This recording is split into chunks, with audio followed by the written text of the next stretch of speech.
Hey everybody, welcome to Gelatinous Noobs Wednesday stream. Fortunately, we had some surprises today. Had a couple of our members unable to make it, so we will be running a one-shot.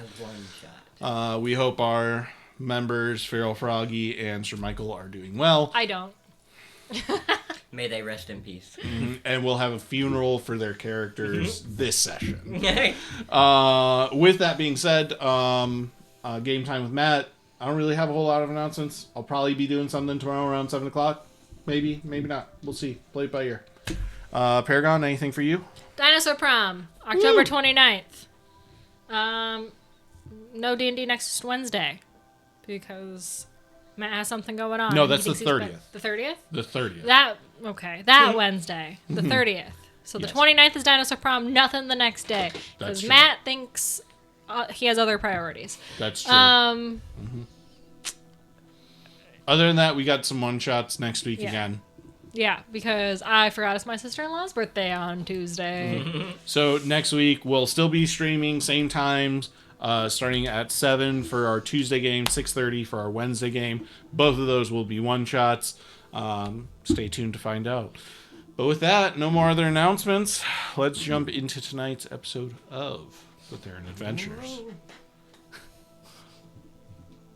We find ourselves far to the east of Thera, looking over a beautiful coastline and a city erected right along the coast, surrounded by trees. It is almost as if the city itself breathes with song. Music is abundant, the architecture, every single placement of stone like a piece of glass in a stained glass window. Art. A cultural mecca. This is the city of Adun, commonly known as the city of Splendor. We find ourselves heading to a very quaint but fabulous tavern known as the Saucy Songbird. Here, Alinar, the elven tavern keeper, has arranged for a couple of his friends to get some contract work. We jump in. I would like my 3 players for the evening to roll a d20. Let's see who walks into the Saucy Songbird first. 16. 6. I got a 5. Ooh. Arriving slightly early. Why don't you go ahead and introduce yourself? Tonight I'm playing Gilly Kimura. I am a Harangon. And I have... What's that? My little rabbit. Little rabbit folk. No, it's Lola Bunny again. Maybe it is. This is 2 weeks before main campaign. She has like a tan color fur with dark brown points like on her ears and her hands and feet. And I've got bagpipes. That's it. Gilly, how are you? You see a tall elven man, slender, very manicured and coiffed hair, nails very well done, painted, very interesting designs, a little black with gold little inlays into his nails. Well kept, not too long, not too short either. I've arranged for you and some others to have some work. If you want to head over to the private room. Of course. I order a drink first, and then I'd go into the... I'll put it on your tab, Gilly. Don't worry. No, put it on Axel's tab. I can do that. Next, I believe we had a 6. Yep. So, walking in through the doors is a 7-foot tall Goliath.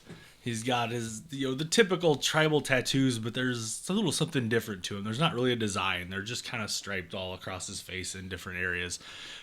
He's, typical kind of stereotype of what you'd imagine, just built, huge, enormous. But there's something different. He wears a red and gold velvet vest, and his pants kind of match it perfectly. And on his big giant feet are what look like a kind of makeshift type of ballet slipper. He's got gray skin, very muscular, and just walks in with a huge great axe on his back. And just kind of walks in and just stops right inside the door like an old elderly person at Walmart looking around. Duroc, welcome, welcome. Walking from behind the counter, you see Eleanor saunter over, put his hand on your chest, give you a nice European welcome. How are you doing? I love what you're doing with your outfit. It's wonderful. Yeah, hi. Spicy. Music tonight? No, we have other work for you, remember? Oh. We go over there, Duroc. It's fine. Where? That room right over there. You see the little. I see a door. Well, look through the door, honey. Look through the door. You'll see a little rabbit lady. You see her? No, Pointing the door right is over shut. it. No, the door. Oh, okay. The other door. Okay. The other one. The Okay. one I'm pointing at. Got it. Puts his hand on your cheek. Oh, you. You. Okay. Go on. Okay. Go on. I'm going now. You walk in and you both see each other, presumably for the first time. Hi. Hi. Drock. Gilly. Gilly. Gilly. Like the pad. Sure. Yeah, You play music. I do. You want to hear some? I love music. I pull out my bagpipes and I start playing a little tune. Roll performance. You never see enough bagpipes. 16. You hear somebody who's fairly talented with this bagpipe. It is very well. You're not really used to this instrument, but that being said, walking down the street in Adune or the City of Splendor, you are bombarded with song. People singing, minstrels dancing, people talking about their craft, live theater on most of the street corners and street centers and stuff like that. This is quite good, and you're hearing it in a contained space, which helps, but it's definitely not the best you've heard. So you see this just brute of a Goliath start to do just an almost perfect pirouette and 360-degree spin. But he doesn't really have a concept of how small the room is compared to him, and I just knock over a bunch of shit off the shelf. Oh, so sorry. Walking in, you see Eleanor, who's just, replaceable, of course. Your drink, honey. Thanks. Room small. You're just so big. Big. I'll say. I have to go. You see he quickly rushes out of the room. As you see Eleanor coming out of this back room, one that you've seen open a couple of times, who does Eleanor see? Coming through the door, hunched over, big shell, walking real slow. You see a turtle with a violin strapped on him. Hello. Hello, you. How have you been? It's been so long. I'm sorry it takes me forever to get anywhere. Hey, there's no rush. You can't put a speed on good things. That's what I always say. Perfection takes time. I agree. I agree completely. Well, the others are already in the room. You go ahead in. I've just got a few things to take care of up here, and then we'll go from there. Start waddling in there. You make it your way about halfway through the bar, and you turn to go, anything to drink? Water, please. Of course. Is our band name The Tortoise and the Hare? That's right. You see the other two. For the first time, you see this tortoise individual. Drock. Axel! My shell gets stuck halfway through the door and I gotta turn sideways. Let me help. I'll just pull Just it. picks me up. Hello. Oh, Gilly, hi. I thought I heard you from out there. She Yeah. plays the most amazing bagpipes. They're quite loud, yeah. I knocked stuff over. Oh, Dances real well, though. you dance. I dance. Whoa, do show. I played my bagpipes again. Need music. Oh. Yeah, it just goes into almost this one is like an interpretive dance. It almost looks like it's Thriller, but more. Yeah, it's kind of like that. But you've never seen somebody this big move that gracefully. Amazing. I haven't seen Axel move that quickly in quite some time. You must be really quite the showman. Anyway, and Eleanor comes into the room, closing the door behind him. I have got just the best job for the three of you. Turns out King Brodney has lost a couple of his emissaries lately, and he's put out quite the bounty. Did he check the last place he left them? An emissary is a type of person. They go out and they spread the news. How do you lose a person? Well, you don't hear from Aren't them. they just gone? You don't hear from them from quite a while. They'll explain it to you. Anyway, as I was saying, I can't stay mad at you. She just pinches your cheek. He reaches up and just kind of, ow. I'll be gentler next time. Anyway. Oh, sorry, another rowdy customer. Sorry, it's my dog, George. He's always throwing a little fuss. I had a Anyway. dog named George. Such a great name for a Great dog. name. Looks just like that. Mom's name's George. Your mother's name is George? Yeah. Looks That's just like great. that. Anyway, as I was saying, King Bragi has put up a reward for anybody finding any information on any of his missing emissaries. Now, as you all know, being we are the greatest city in all of Thera, Bragi likes to spread his wonderful joy and everything that he's collected here in the city. So, pretty much in any direction that you find, you're going to find some clue. I think last we heard the count was around 130 different emissaries heading out to various cities in Thera. Some by ship, some by foot. Whichever ones you can find, it's more money in your pocket. And my finder's fee, of course. Looking at about 2,000 gold per bit of information. So if that's even a direction, that's 2,000 gold. Well, 1,800 for you and 200 for yours truly. But that's quite a good deal. Anybody that is returned alive or with any concrete information gets 10 times as much. Quite a bit of money for you and for me. So, let's go. Do your adventuring thing. Okay. Or we could, drink or whatever I'm first. sipping my drink. Yeah, well, there's no rush. You three discuss, and I just got to the table to sit down.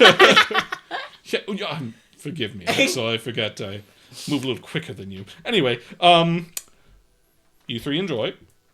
Discuss how it is you want to handle things. I will see if I can gather any more information, and just meet me at the bar when you're ready to go. Okay. Aye.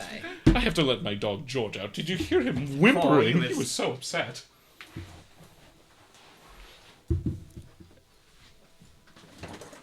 So if you were an estuary, where would you hide? I don't think he's hiding. It's not hiding. I don't think it's a case of I don't want to be found. Maybe somebody took the emissary. I don't think so? follow. We gotta think all the options. Who would take an emissary? Somebody who doesn't want information to spread. That makes sense. Yeah. Like a disease. Mm-hmm. Yeah. And what do you do if something is diseased? You take it. Yeah, that's right. I'm following along now. See, he gets it. This guy gets it.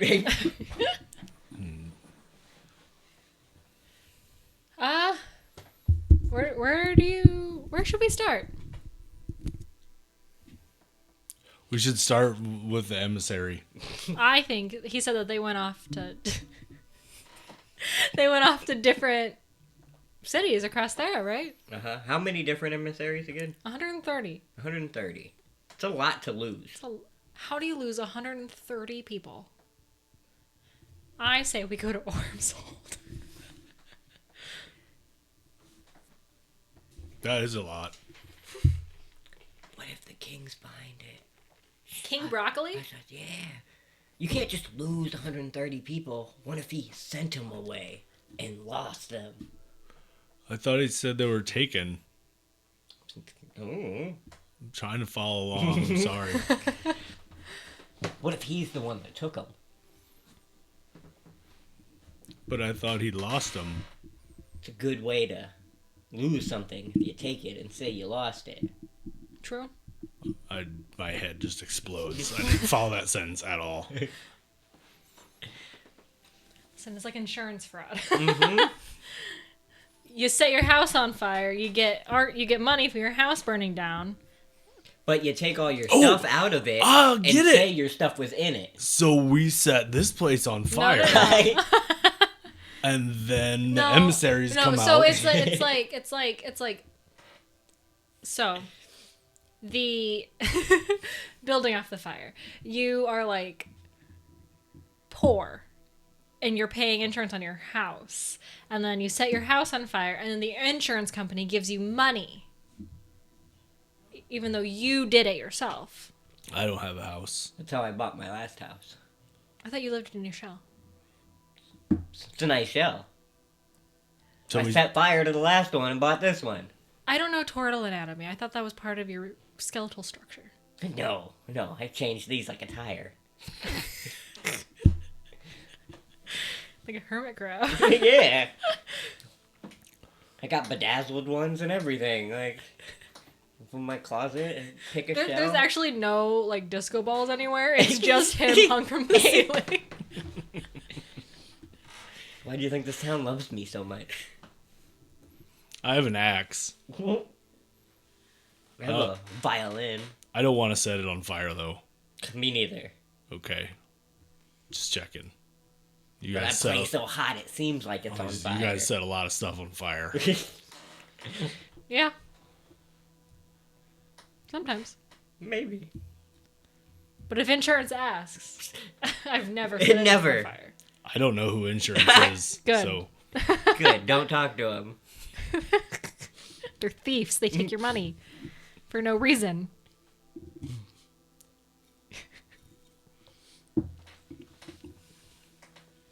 I just realized I built my character wrong, so I'm like trying to fix it. You can't build anything wrong. You were born the way you were. What kind of bard? Don't worry about it. I'll know as soon as you do something. I think it's glamour. Ew. Anyway, Dirac, where are you from? I'm from the Hylorian Mountains. I've heard of them. They're big, Very Cool. high. really cold. I heard there's like a dragon or something in the mountain. We don't go in there. No? No.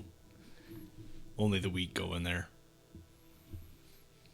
But I used to go in there to practice weak? my dancing. Oh. And that's how I got the name, the light-footed. I don't use it, though, because they mean it as an insult, even though I take pride in it. It's kind of mean. Yeah. Well, we're glad you're here with us. Yeah, we're glad you came down from the mountain to come to this wonderful city. I met a traveler who told me that there was lots of music here. I like music. Music is amazing. Music's the best. We won. We found all of them. Wonderful. Yeah. Wonderful. They're all sitting right here. Well, Yeah. we'll have to go to the king and get all of the money. There's no music in the mountain. No. It's just I use the wails of the screaming, dying people as my muse. And you dance to it. Yeah. Can you blame them? So, I mean, technically, I guess you could dance to anything, huh? Yeah. It's all interpretive. where are we at? We're talking. We were discussing insurance fraud. Good, good. I don't know who insurance is, but He's a Riveting. fraud. But he's a fraud. Absolutely. I'll follow you guys wherever. Okay. I'll bring my axe. Well, then, Gilly, where do you think we should head then? I've never left this city in my life. You hear a knock on the door. Alinar opens up. Got a bit of a word. Apparently, the last seen emissary leaving the city went out by airship heading west. airship's dangerous. I heard that west is bad. I heard that we can't go west. Everything is No, west. starts bleeding. That's why I haven't left the city ever. That's true. It's a good place. Why would you ever want to leave? Right. If you would prefer to try finding other work, I mean, it's all available, but that's the job I have for you. You know, I think I want to join the Mithril Guard. Sure. What make? Yeah.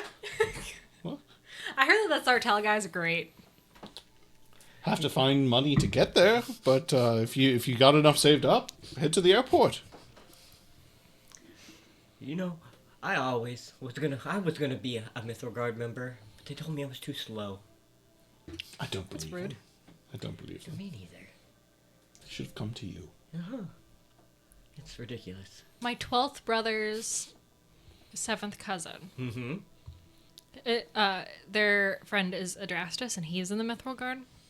Really? Yeah. I had to draw that out. I would- Not related. I would love to meet them. I've heard good things about the Mithril Guard. I do know that they host a musical competition. Yes, Orm's Festival. Yes, I heard that yes. is like a Yanti one. A Yanti This and past year? and a Goliath. Yes. Yes, I heard that as well. I heard that as well. One of your kind. Hey, you can't say that. One of my kind. One of your species. You can't say that either. No? One of you! Sorry. There's sorry. only You I'm the only me. I'm pretty sure. Sorry, Durak, he's a bit racist. You know what they say about those turtle people? Ugh. Why does he not like people that like run No, against each other? I don't know. You'll have to ask. Races are pretty fun. They've never been fun. Anyway, if you would like, feel free. Take the night. Plan out whatever you need. If you want to go a different direction, I will need to call a couple of people. But as always, you know there's always work in the town square. But Headed. I think this has got a little bit of a coin value, so it might be worthwhile. And you said he got on an airship and headed. The last emissary to leave. Yep. The last emissary, I believe, what was the name? Yeah, description. I think the maybe? Gilded Crane was the name of the ship. I just spoke to one of the Skyport captains. Did you know what the emissary looked like by chance? I did not get that description. But they usually bear the seal of the city, so it's hard to miss. The seal looks like. The seal of the city? Mm-hmm. It's a nice golden circle. Come on, you've seen it hundreds of times. A golden circle with the outline of the skyline. I have seen that around. What's the skyline look like? The skyline has a few gorgeous domed towers. You notice that, and as many of you have seen, just like on the photo that we can't show on stream because it's copyright, it is a beautiful, almost golden glow to it. That there's so many reflective surfaces and glasses and things that really cause almost like the city is glowing. Gotcha. Just, sometimes I forget things. The seal of the emissaries said to glow at night. Should make it interesting. So then I say we head to the skyport, start asking, where west they were going. Yep. That might be a good lead. You're the adventurers. I trust your judgment. Just bring back my cut. I start to stand up and waddle to the door. I open the door for you. And I just wait. It's that awkward moment where you're holding the door and you're like, oh shit, they're further away than I thought they were. It's like the NPC escort missions where you walk faster than they do, so you gotta stop and wait for them to catch up. Yeah. Durak is skipping.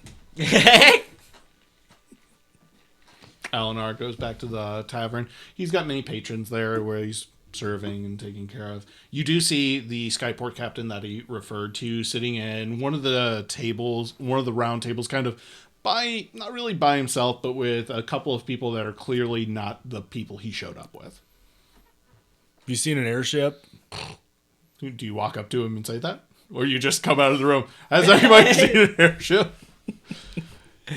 Yeah, I walk up to him. Have you seen an airship? Yeah, lots of them. One going west that looked like a golden bird. They all go west. Do they all look like golden birds? None of them look like golden birds. They all look like airships. Did I miss that? That's what they said. It was a golden crane, right? I finally You're talking about the gilded crane. I finally get up to yeah. the table. No, pretty sure it was golden. You're not too bright, are you? I looked at my hands to see if I'm glowing. No. Of course not. I cast light on his hands when he looks at him. Yes, I am bright. Aye. Gilded crane set out last night. Do you know where they were going? Believe they were heading first to Arm's Hold, then going to Tolemac. You have something in the back of your throat there. Yes. I wasn't able to finish my glass of water. These people are always in a hurry. I've heard Tolemac's just... A horrible shithole. place, yes. It's nothing compared to here, I'll tell you. Is that all of your line of questioning? Was there an estuary on there?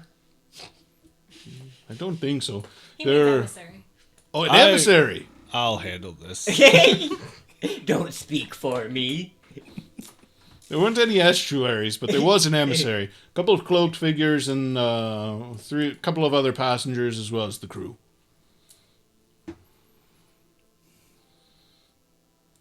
Oh, I'm out. No, you're handling this. Hey, you're doing good. I just reached down and grabbed Durak, his you're shirt. our leader. And tell me where it went. You grab and roll intimidation. It went to Orange. Your hands are still glowing. Bright. Ah! Yes. That is. You can have advantage as well. 23. Yeah, I rolled good.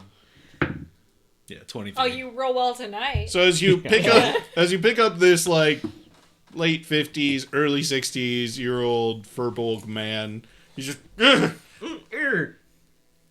told you where they were going. They're going to Arms Hold the Dolomac. I don't know what else you want. They left last night.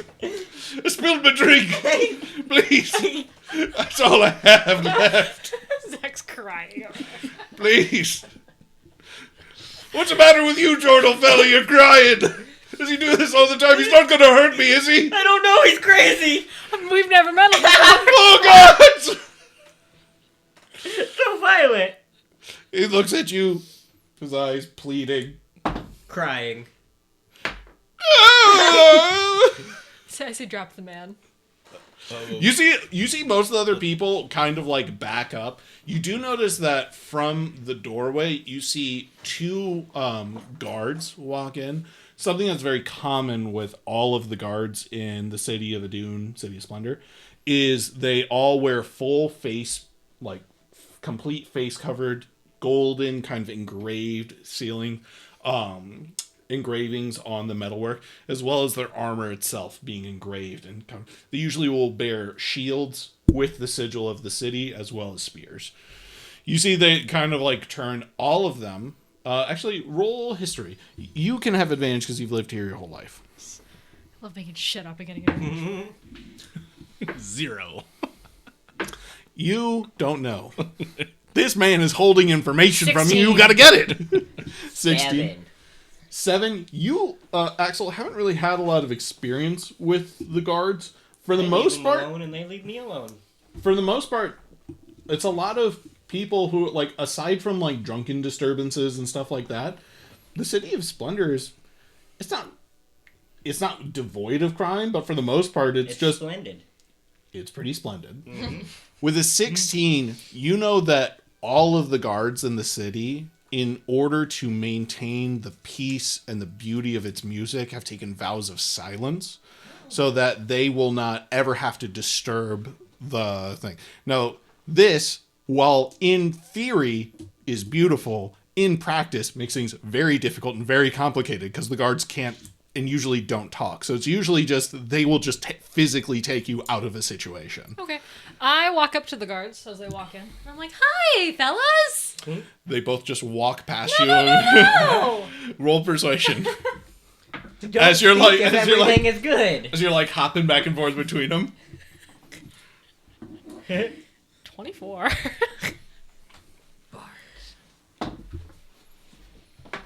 You see one of them stops, and the other one, the one that stops looks at the other one just turns, and they both are now looking at you, gold full. There's no It's just like a sheer metal that's engraved. Yeah.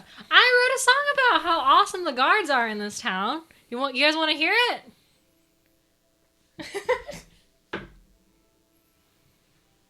I got a 24 on that performance, so I bring out my bagpipes. You begin playing the bagpipes. What is Durak doing? I'm shaking him, going, "Tell me where insurance is!" Roll a d4. I've done. 3. Turned around and started walking away. Okay. You are walking away completely out of this situation. You begin playing music fairly beautifully, and luckily, with the thing about bagpipes is that they're never really super quiet. So you begin playing it super loudly, and most of the people in Idun are super into music, super into all of this, and they're into live performances and impromptu performances. So you see that most people just instantly turn to you to like give you your attention. And for you, an aspiring artist, boy, you love it. You're getting into it. You're like, people are looking at me. This is my chance. What is the song? Is it just musical, or are there any lyrics? Yeah, I think it's just musical. Okay. You begin playing this beautiful bagpipe, and it is distracting. You see the guards. Never been together ever. You see the guards are just there, and they're both just kind of like sitting and staring at you, just like their faceless plate masks or helmets. That's the word. Their faceless helmets in your direction. You are there shaking. You hear as you kind of like shake it, and you see the eyes roll back in this guy's head. I'd set him down and just kind of brush his shoulders off. Straighten his Fix his hair. As Everybody's paying attention to you. That is pretty much like unnoticed. Oh, hold on. Yeah, unnoticed. As I'm playing, in between, because you don't have to like breathe into the bagpipes the whole time. Mm-hmm. I'm gonna cast message to Axel, like, get him the fuck out of here. Get who out of here? Get the rock out of here. I turn back around. Durak, we gotta go. Okay. You see the guards have kind of turned as you start to cast message. They look over at you, and then they both turn to see you, and they're walking directly at you. What do you do? Fellas, where are you going? At this point, they're to walk past you. What do you do? I just turned and walked the other way. As you begin walking directly towards Axel, you feel they're gonna grab you. They're coming right at you. They walk right past you, and both of them pick up the furbolg person, whose neck just like. You see, they just both carry him out. What did they do to him? You shook him and he went to sleep, so I guess they're taking him to take a nap? You see Alinar comes from behind the bar, witnessing everything, walks over to you and goes, when you want to ask a question, you don't shake so violently, okay, honey? You're just gentle. We got carried away. I know. You just wanted to hug him and give him kisses and snap. Well, just like those puppies. Just wanted to find insurance. Whose insurance? He's the fraud. Gilly told me about him. He's probably the one that took the estuaries. Do you do fights? Do you fight a lot? Yeah. Alinar just like takes your chin and just like begins inspecting your head. Yes, all makes sense now. Why don't you follow those two? Okay. Good job. You'll make lots of money. You like money, right? I like money. Okay. Do you want a drink? You look thirsty. Yes. Okay. Alinar goes to the bar, comes back with a beer, and turns to the two of you like, get him out. I'm still playing my bagpipes, and I like kick a little hat out. You are there, and you make I'm 9 shuffling, platinum pieces and 16 trying to gold. get to the Holy door. shit. Come on, Durak, we gotta go. We're not going anywhere. I'm going to staying here. finish my drink. I'm getting paid! You essentially make 106 gold. Holy shit. Gilly told me I gotta get you out of here. Can I take this with? Yes, please go. Okay, let's go. She told me to follow you anywhere. I will. Okay, let's go. He. Yep. Yeah, it's another Yenna conundrum. They. Where do you guys head? We need to try to secure a way to Orm's Hold. Where's that? Well, I just made a lot of money, so let's go to the let's go to the airport, The airport. the Skyport. The Skyport. The Sky Bridge. Please don't go there. Not at night. People get shot there. You three begin heading towards the Skyport. Both of you are very familiar with the directions. You, Druck, you have ale. What more do you need? You're good. You Turn out guys like hot are, chocolate. the three of you walking. As you're walking, again, more grandeur, more art, more street performance. You get the sensation that this is a place that never rests, that there's always a show to see. And of any kind, It's there's Vegas. live paintings, there's comedy, live theater, there's tons of different things. And you do see that there are lots of people who, for as many artists as there are just as many non-artists just here to enjoy the show. Fucking tourists. Spending the money, exactly. And you guys are walking along, have opportunity. It's good 15, 20 minutes from where you are to the Skyport. Do you guys want to play and walk while you go? Yeah, I think I'd find fun little things to jump in on. Not even that. We have a dancer. Oh, true. We can play and he can dance. We play. Uh-huh. He does the dance. Uh-huh. We make money. Yeah, that's usually how this works. Yeah. You like I'll money? dance. Like shiniest? Yes, I dance. I dance. I dance. Performances for a lot of you. You may all have advantage. Well, let me ask you this. Are you trying to jump in on other people that you're passing along, or are you trying to be your own show as the three of you are walking? Our own. I suggested to be our own show, yes. We If have you're a being your dancer. own show, you may all have advantage, How because tall the are three you? of you are playing off of each other. How tall are you, Mr. Dancer? 7 feet. Foot tall. So we have a 7-foot dancer. How tall are you? I'm like 5 foot. Hunched over. Definitely shorter side for Tortle, but yeah. It's because I hunch. Mhm. I stand up, I'm like 6 foot. Yeah. It's the show. Everybody knows to play the violin, you want a nice arched. No, when I play, I stand up, and they're like, how do you get so tall? Nice. Performances. Nat 20 for a 25. 25, 23. 23, Let's go, guys. I only got an 18. With 18. advantage? Yeah, with advantage. I rolled in Only an 18. 7 and a 3. I get plus 11. Wow. I only get a plus 5. To performance? You're not like proficient No. in it or anything? I'm a plus No. 5. I'm not even hard. No? You're not like an expert at it? Nah. No? Okay. While you guys are walking throughout the entirety of your performance, you make a grand total of 36 silver pieces, 31 gold pieces, and 23 platinum pieces. Wow. Split amongst you three, however it is you want to split it. I just slam the glass I had with the ale, and I immediately start river dancing to your bagpipes, and it's spectacular. It is spectacular. I think I need that money sent back to us. It was 16 silver. You had 36 30, silver. 36 silver. You had 31 gold and 23 platinum. And that's split however the three of you want to do that. Gilly holds all the band money. And you can have your cut.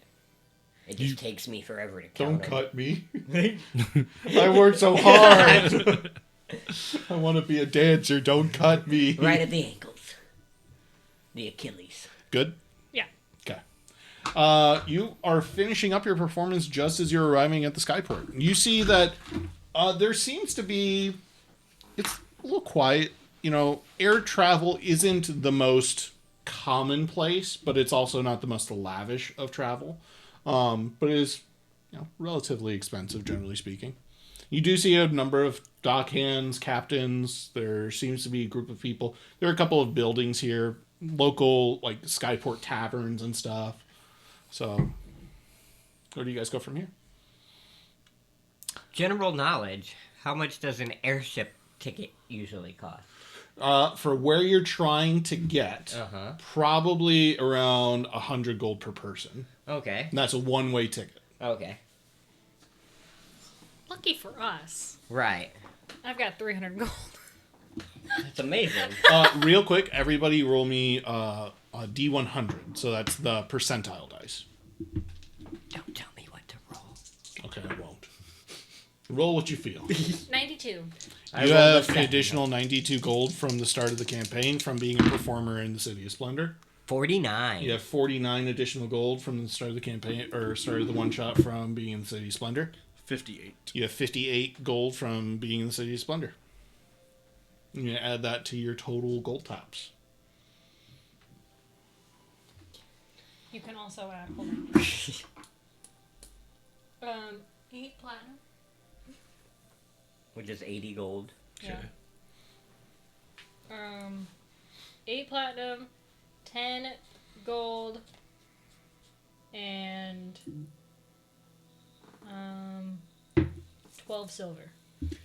I will say one thing that stands out to you for the most part, it's not like you've been walking past one rich patron who's just, it's just the slow accumulation of all of these varies of peoples.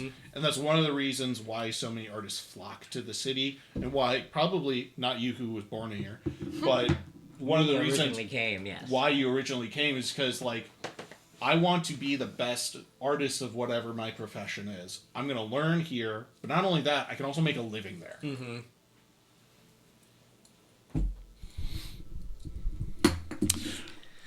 You three stand at the Skyport. You see the Skyport dock office, where you would go to, like, charter a ship. You see the Skyport Tavern, where you would assume crew or captains off duty would be resting or finding a place to sleep for the evening. And then you also just see the docks themselves, where you see people kind of moving and bustling about. So, do we go and just charter a plane ship right there?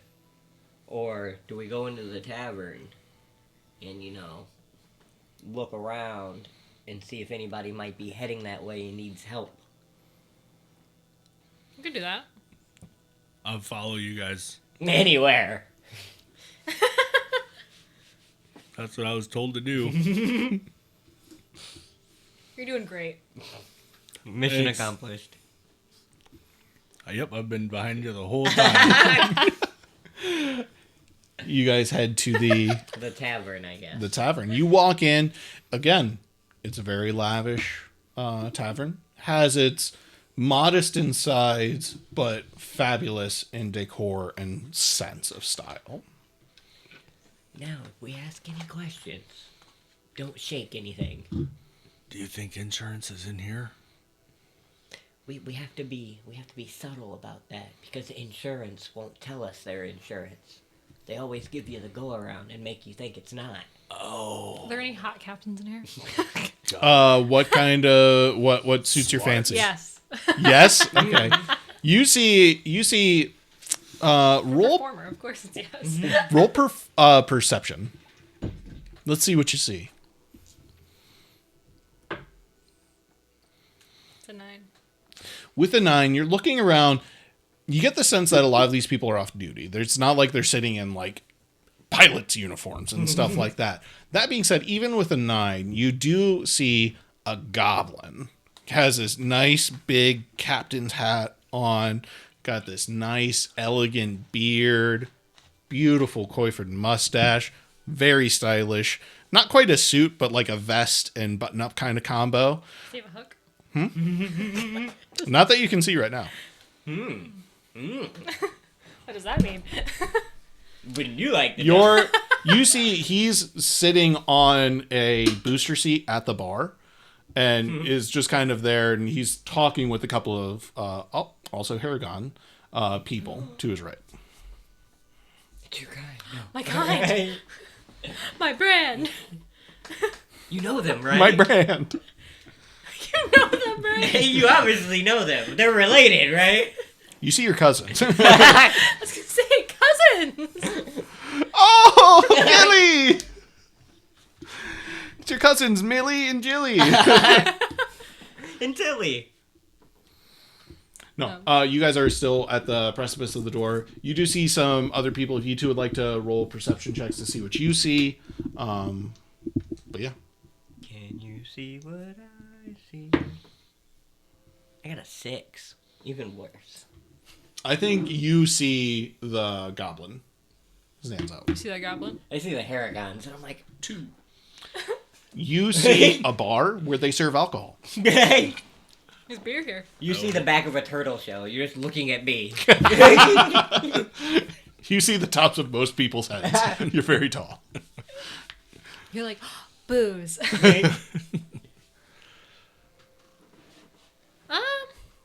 Yes. Do we go talk to the goblin? He's obviously a captain. He's obviously the most captain of the captains here, right? Close the door. Come in. You see a furbolg individual behind the bar mixing a Shaking. drink. Shake weights. Mixing a couple of drinks, pouring them out, and just kind of like motions to you guys to come in. It's a little cold.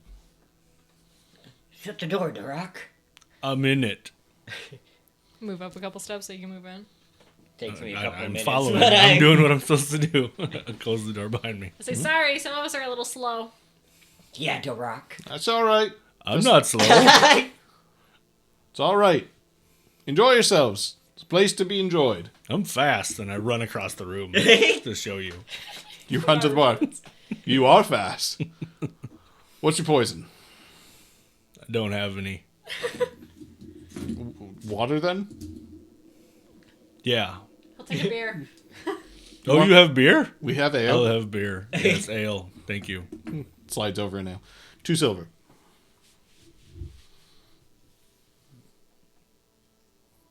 That'll do. He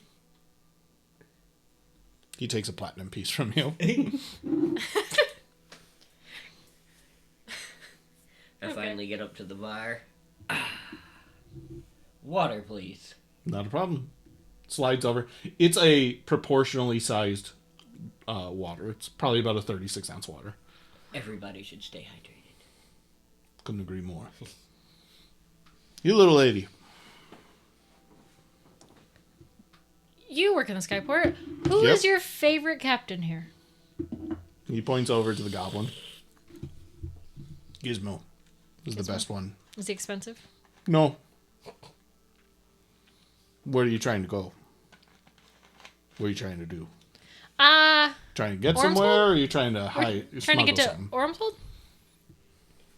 Well, theoretically, we want to. I guess Going west. we're going west. We're looking for Ormshold. missionaries. Yes. He looks over at the 2 Haragons. You found 2. We found 2 already. You leave my cousins alone. You just hear thumping from behind the counter. We don't need to smuggle anything. No. No. We're trying to get. We're going on an adventure. We're gonna go Hey, find some people. Gizmo's your guy. He'll fly you anywhere for the right price. It's a small ship for sure. Well, This is just the 3 of you. yeah. It's a small world after all. Gizmo. You see the little goblin? Yeah. Yeah. You see Yeah, see? very handsome goblin. He's got eye patch. Oh. He doesn't quite have a hook, but he does have 2 fingers that are missing. That you see 2 spectral fingers that have replaced Nice. it. He goes, what do you want? Oh, he's part ghost. Even better. You guys looking for a ride? Yeah. Ormshold. You see the 2 Haragons? Gizmo, you were gonna take us. Yeah. Ormshold. All right. Duroc has the 2 that he pointed at and said you found missionaries, and I'm holding them. You see, they're both. You have them by the scruff of their neck. It was 20,000 gold apiece, right? We got 2. Whoa! You 2 are wanted ladies. We're from the church. We're trying to spread the word. Emissary, not missionary. You see, the furbolg Oh. looks at you. And he goes, "Please set them down before we have a problem." Sorry. They're different Aries. Thank you. You see them as they scurry off like actual rabbits. You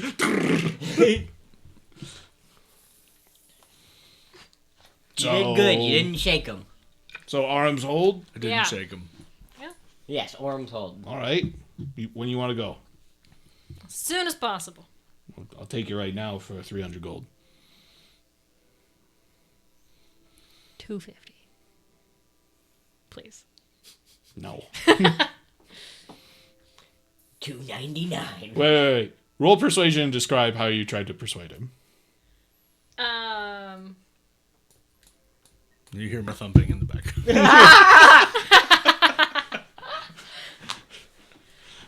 You see the two missionary Haragon skank.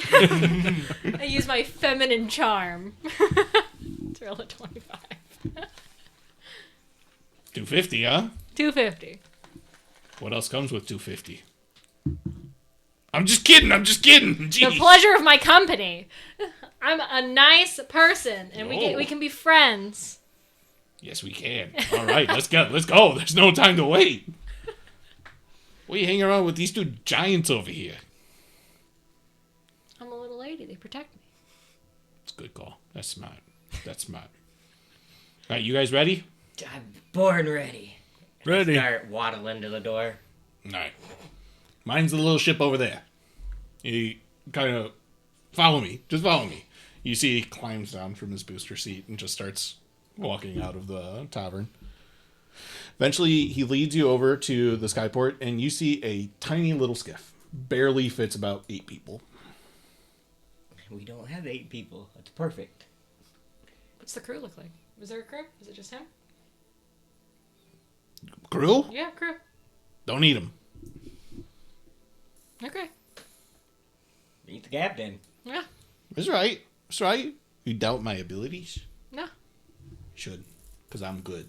I'm the best. Yeah, he said you were the best. Name's so. Gizmo. I'll get you where you're going. Gizmo and Axel, nice to meet you. Nice to meet you too, Axel. What's your name, big fella? The Rock. The Rock? Dub Rock. Dub Rock. You cook? I can cook. All right, you're making breakfast tomorrow. I don't cook. Do you cook? Are you asking me that because I'm a woman? I'm asking that because I don't know how to cook and somebody's got to make us food. I'm just giving you shit. I'm Gilly. Nice to meet you. So you play music, bagpipes. Yeah. You play music. Cook? You a chef? I can cook. You the chef? He dances. No, Oh, you dance? I dance. Show me what you got. Let's go. Play some music. I start break dancing. Spinning on his head. Imagine breakdancing, but to bagpipes and violin. Isn't that how you do it? That's how I've always done it. Yeah, that's always how I've seen it. You see that as he walks onto the ship, he goes into, it's kind of like, imagine Steamboat Willie's boat as an airship. He's got the little kind of covered area, and then there's a small below deck area. You see that as he goes behind into his little Steamboat Willie, where the wheel is, you see that he pulls down on a lever, and you see these mechanical arms come out from the ship and begin setting the sails, pulling in the ropes and everything. I thought my hands were just gonna flap and it was gonna fly out. You see 2 of them just start...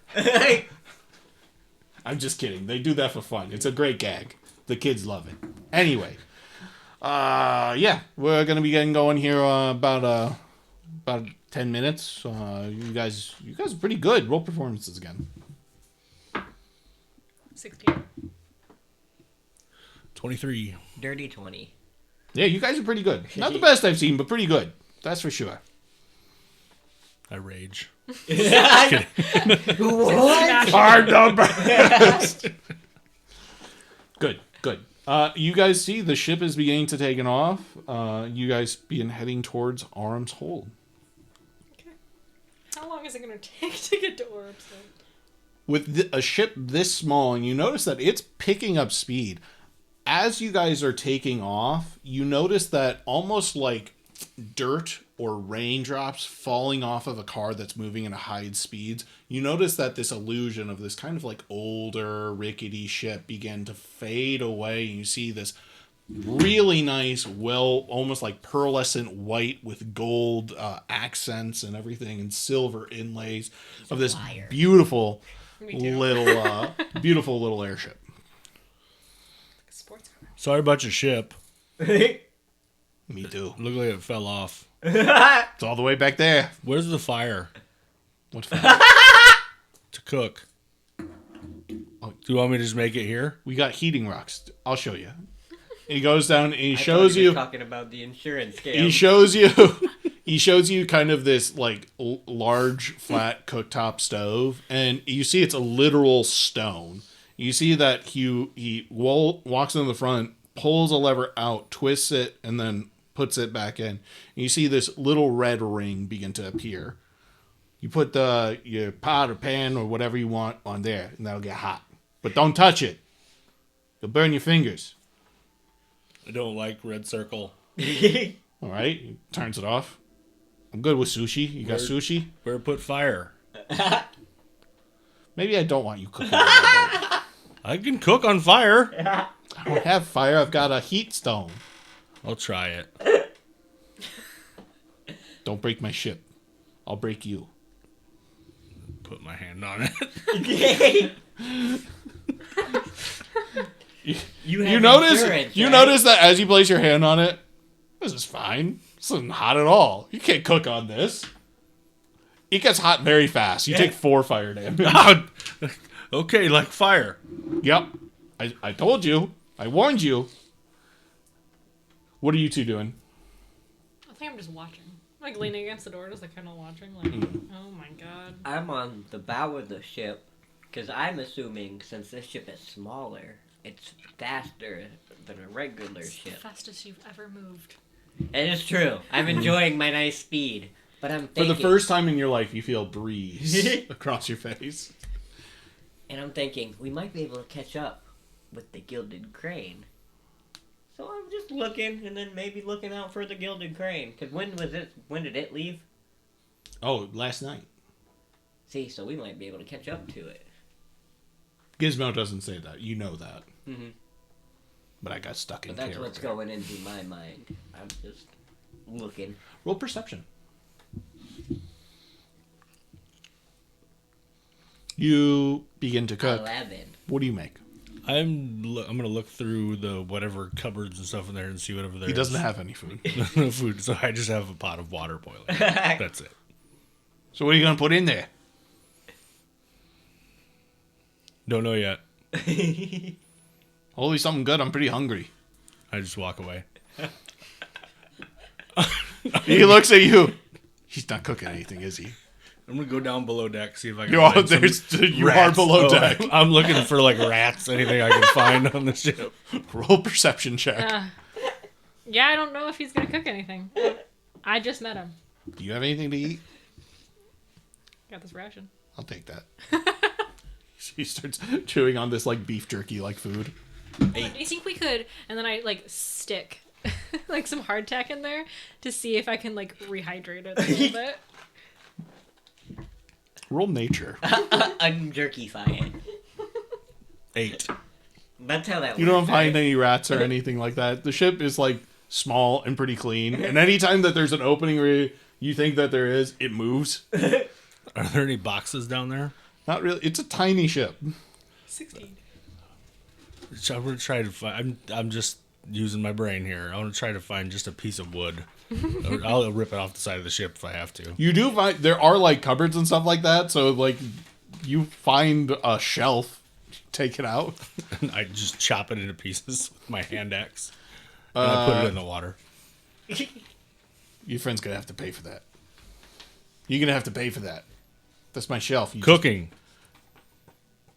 It's not how this works. You're supposed to cook food. No rats.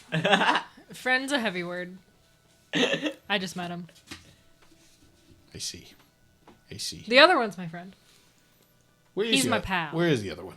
He's probably amazed at how fast we're moving. All right. This is getting too weird Me for on me. the I'm top going. of the deck. I'm going up deck. He sees you just kind of like self-Titanic. King of the world. He's like, "You're gonna fall off that way. Be careful." I take a rope and I tie it around me, and then I tie it to the ship. Roll me, everybody, a d20. 7. 16. 33, no. 33. 11. 7, 11, 16. 16. You guys seem to be making pretty good time. Weather is pretty modest. Maybe a little clouds off in the distant horizon, but everything for the most part is pretty good. You do hear a little bit of like thunder off in the distance, but it seems way, way off. Flashback. You ever been to Ormshold? Yeah, once or twice. I've done a couple jobs there. I've never left the city. Really? It's a big world. Lots of places to see. I got a friend, Kothar. He'll hook you up. Got lots of jobs. Was he a nice guy? He's nice to me. I bet he'd be That's what nice to you, matters, too. Probably be nice to you. Probably wouldn't be nice to you, shelf breaker. It's almost done. Get a new title. I walked You're almost done. all the way here from the Lorien Mountains.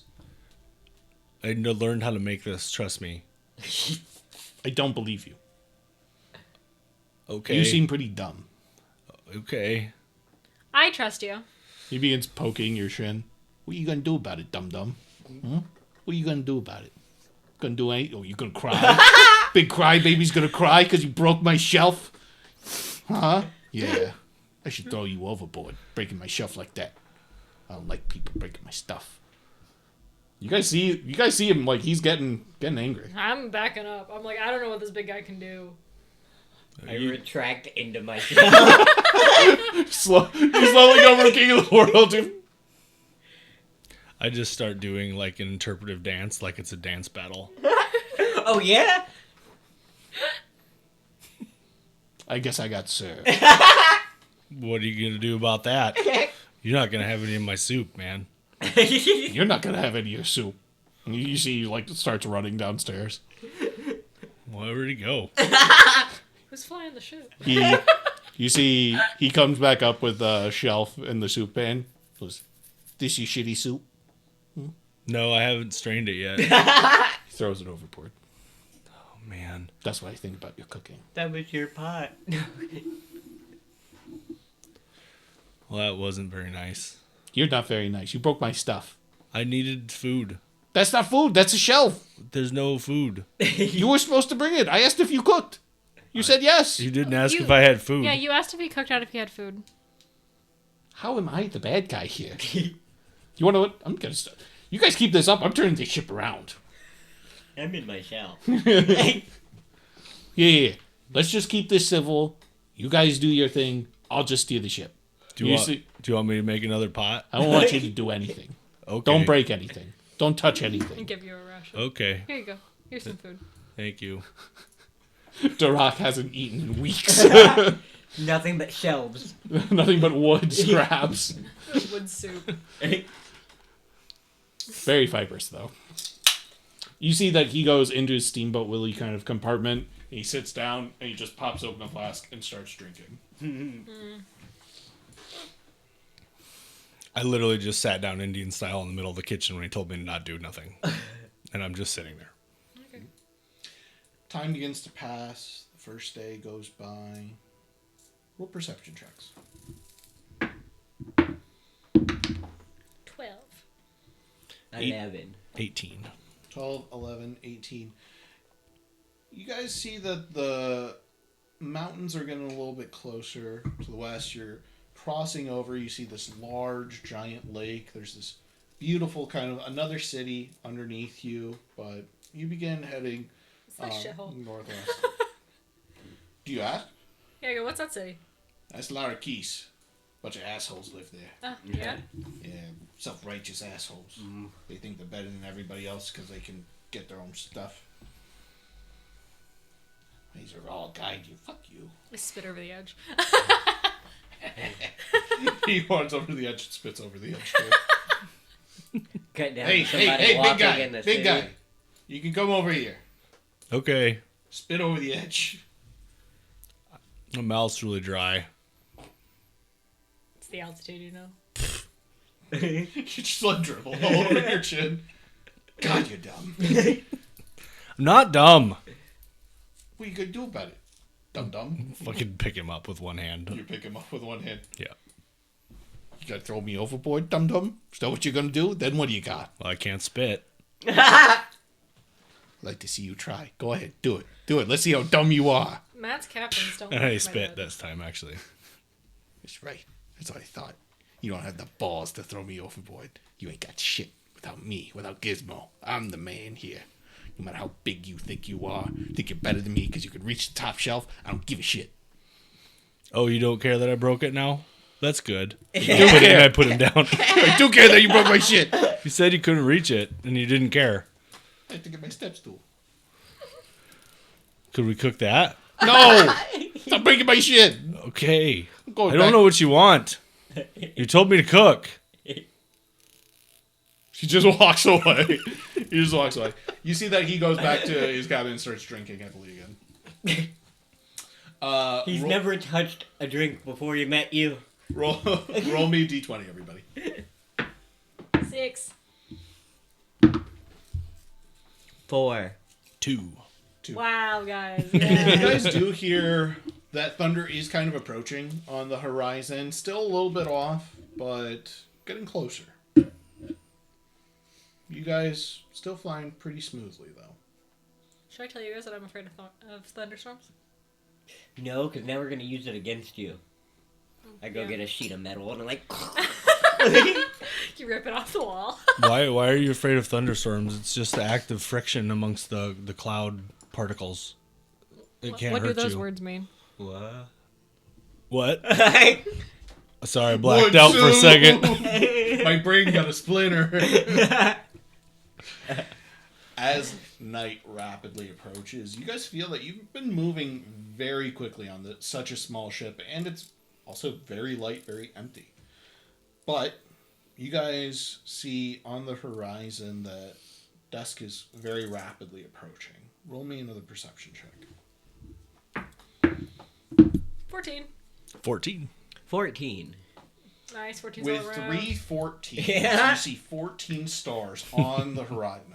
Wow. You guys do see, as night begins to fall, you do see what looks like flashes off in the distance. Different colors, different sizes, different shapes and stuff. And that thunder still off in the distance, off in the sky.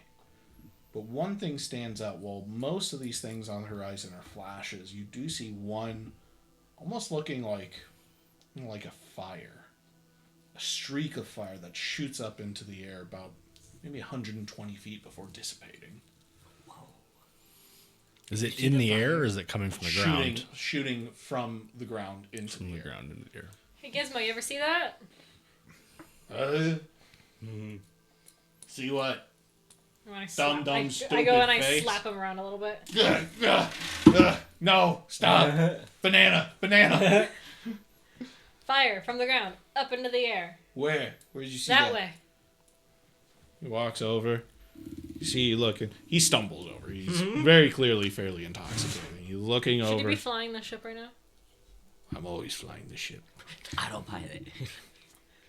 You know about autopilot? I know Otto. He's so good. I paid the gnomes to make the ship fly itself. It's free money. I just sit and drink the whole time. I thought I'd seen the no-miss technology. Don't tell the others. They won't give me their money. Get your secret safe with me. The MILF Thanks, hunters are buddy. like, you know what? We should get rid of Uther and make it fly itself. Thanks, buddy. Where's the fire? Kind of like point Right out where here, it hot was. stuff. I point out where it was. You point out, you see, as you point out again, another fireball goes into the air.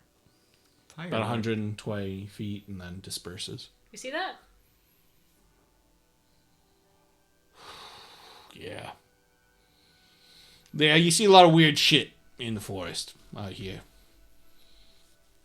Roll perception checks. 10. Is he anxious? 11. Roll insight. 4. You are still looking for food. 11. You're still trying to figure out what can be eaten. And eventually you do find behind kind of like a hidden door, a hidden wood panel, you do find this bag of white powder. You've had sugar before. It looks a lot like sugar.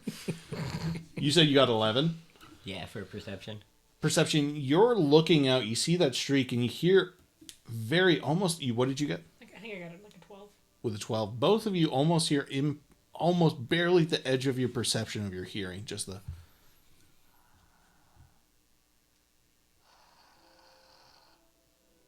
Like screaming, or is it like... It's hard to tell.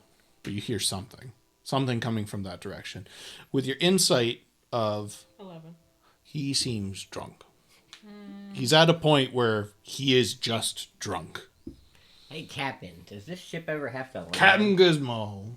That's me. Does this ship ever need to land? Every 5 days. We're 2 days in. Right, ship? Yes, Captain Gizmo. Oh, shit. It's never responded before. Ooh, it's getting good. I am Otto. Oh, you got a voice, Otto? Oh, man, my ship gets it. We don't hear anything. He's just been drinking very heavily. Yeah. What? What? Huh? Are you feeling okay? Thirsty. You See he reaches into like his little like suit jacket pocket. He pulls out a little flask and takes a swig. Wait a minute. Should we investigate the fire shooting out of the ground? There's fire? Yeah, shooting out of the ground. Ship, take us to the fire. Yes, Captain Gizmo. You see the ship slowly starts to descend. He actually has a little ring that begins to glow a bright, almost yellowish orange as it spins faster and faster. You see that there is a little bit of that same glow coming from that same little Steamboat Willie area. Begins to glow from the ship, and the ship begins to descend. I look at you, Axel. I'm like, you think of what I'm thinking? Sky pirates. I was thinking it might be the emissary trying to signal for help. I'm mixing the white powder with water in a bowl.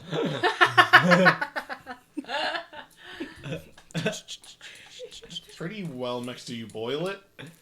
Or do you just put it in a bowl? I'm trying to make dough. I know it's not turning into dough, so I will put it in a pot to kind of bake it. I think Duroc, being the scientific mind that Duroc is, takes half and half. Yes. Half in a bowl, and like, one of these is bound to give me a bread. That's how... white powder, bread, water. Yeah, it's obviously flour. Yeah. You've seen it before. You know how magic works. Yep. You begin Cook it into crap. boiling one, and you have the other bowl of the other. You guys slowly begin descending. What are your passive perceptions? 15. 15? I mean, 34. 34, okay. Passive perception is 12. 12? 11. All of you above 10, you guys hear that thunder emanating from around you. Is there like a pattern to it? No, you're not seeing it. Yeah. But like, is it like a it happens and then it's like a 5-second pause and then it happens again, or is it like Roll perception or intelligence. advantage because I'm a bard? Roll intelligence. Because this is more analytics than. No, than I'm stupid, Matt. So I got 3. It's happening randomly, is what it seems like. It's in iambic pentameter. I'll help you out. What does that mean? Sorry, I blacked out. Sorry, my sugar water's really good. As you guys begin descending, with your passives, you hear that thunder getting louder. You guys are still pretty high in the air. But as you descend, it gets louder. I look for thunderclouds. You see nothing. The sky's pretty clear. That's Stars weird. above. Is there stuff underneath us? You're looking where you are, and no, still off in the distance, probably good 200-300 feet away, you see that firebolt still kind of going off every 30-40 seconds. And you see, or rather you don't see, but you hear that thunder roaring again. Roaring again. Almost faster. You bring up a pattern. You couldn't really put it together before, but it's too in sync to not be. Sounds almost like wing beats. As the thunder gets louder and louder. How are you guys feeling about this? It seems like it's approaching quickly. Anxious. I looked and see no clouds, and I'm like, there You shouldn't see- be thunder. You guys see Captain. Gizmo is kind of sitting there. He's got his flask in his hand. He's bringing. You notice that ring begins to glow red. You see in that little cockpit of Steamboat Willie's little ship, a red glow begins to appear as well. I start heading to the cockpit. I'm like, Hey, oh Captain. god, what's this like? What? What does Yep. the red glowing stuff mean? Means rapid danger. Oh, good. So I hear a rhythmic beat and flashing strobe lights, and I'm up on the deck dancing. I just left my sugar water Dancing. underneath there. I'm just like house music, techno, just raving. You guys hear this thunder rapidly approaching faster and faster. You guys hear that? No. Boy, do I! Hey. Roll one more perception checks, everybody. 17. 5. 12. This beat is sick. It's the best thing. You got 12. 12, 17. 17. Both of you realize it's not one set of wing beats, it's two. The thunder kind of mirroring the wing beats. You see him kind of finally recognize what's going on. He goes, oh fuck. Oh shit. Oh. I cast Sanctuary on myself. All right, get below deck. Get below deck. Everybody below deck. We gotta get the things on. You gotta get the things on. The ship's gonna go down. Oh fuck. Oh, you see, he's like running down. I start waddling down. Okay, I cast Sanctuary and I'm waddling down too. You see, he runs past you and he sees the open bag of white powder. He goes, "What the? There's no time." You guys see him take the open bag, kind of like grab it and tuck it under his shoulder as he hits open a panel, and you see these 4 kind of like stones. They like puts out, he takes it, and he starts tossing them to you. He takes one, and he slams it onto his chest, which adheres immediately. He goes, all right, you guys are on your own, okay? Good luck. If you want to survive, I can get off the ship. You see, he runs up onto the top of the deck. He jumps off. How high up are we? You're still descending, but you're still good 500-600 feet in the air. I jump down. I jump over. I say, come on, Durak. I jump. Yep, I follow. And then I cast Featherfall on the 3 of us. As you're about to cast Featherfall, Oh, you it does it. feel the rock just boom Sick. begin to emanate out. The rock. And you see that he's probably a good 20 or 30 feet underneath where you guys are. Do you guys all jump off simultaneously? Yes. Yeah, probably. Okay. Waiting together to jump off.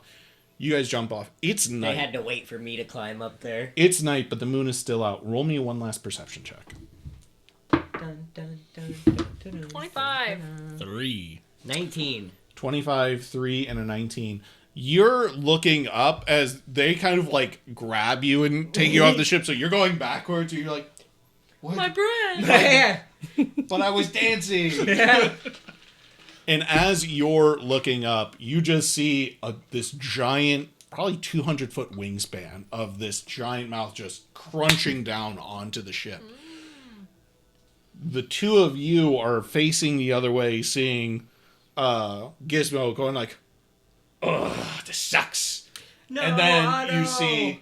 He's gonna have to pay for that, right, Gizmo? You see a second That's what insurance does. giant 200 it foot just wingspan clicks. of a creature chomp down on Gizmo and fly off. What? Wanted that ring. I don't think he was going to marry you. You No, I guys, wanted the ring that he was wearing. Oh. you guys continue to fall. You see these giant pterodactyl-like creatures emanating with electric and kind of I pulsing with retreat this into blue energy. myself. You see I as feel like they those monsters are gonna be dead in a couple weeks. as every time they flap their powerful wings, you hear that sound of thunder. You guys find yourselves drifting in air. You're not going straight down. You're kind of going down at an angle. You find yourselves going closer and closer to where that firebolt is heading. I'll give you guys the option in this moment. You have a little bit of control, like a skydiver falling out of the sky. Do you choose to steer towards that firebolt that's shooting out or somewhere else in the forest? I have no control. I retreated into my shell. You're the only one with control in snow. As soon as I kind of see like- giant birds, I was like, I'm thinking like probably like 60 feet away. So like far enough away that like in the event that it's bad, we can hightail it out of there. Sure. she's using me as like a glider. She's on my shell. You're surfing on his shell. I'm following. You're holding on to the other side of the shell. You guys begin descending faster and faster. You see the two giant winged creatures just flying in air, ripping apart this small, tiny little airship.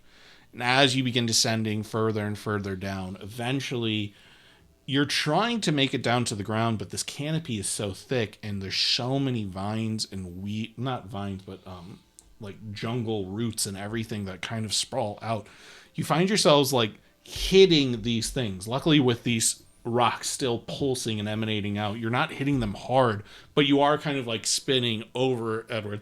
I'd like everybody to roll either acrobatics or athletics to try and grab on. If you have something else that you would like to do, like something with magic or something like that, or like a mage hand or something, now's the time, let me know. 12. Acrobatics or athletics? Acrobatics. Okay. 14 athletics. 14 athletics. Acrobatics, and I got a 5. You have disadvantage because you're still in your shell. 5. Okay. I rolled 2 2s. You are descending and you're trying, you notice like very quickly looking out and peering out of your shell like, oh, I'm getting close to the ground. You reach out an arm. It's faster than your arms ever moved before.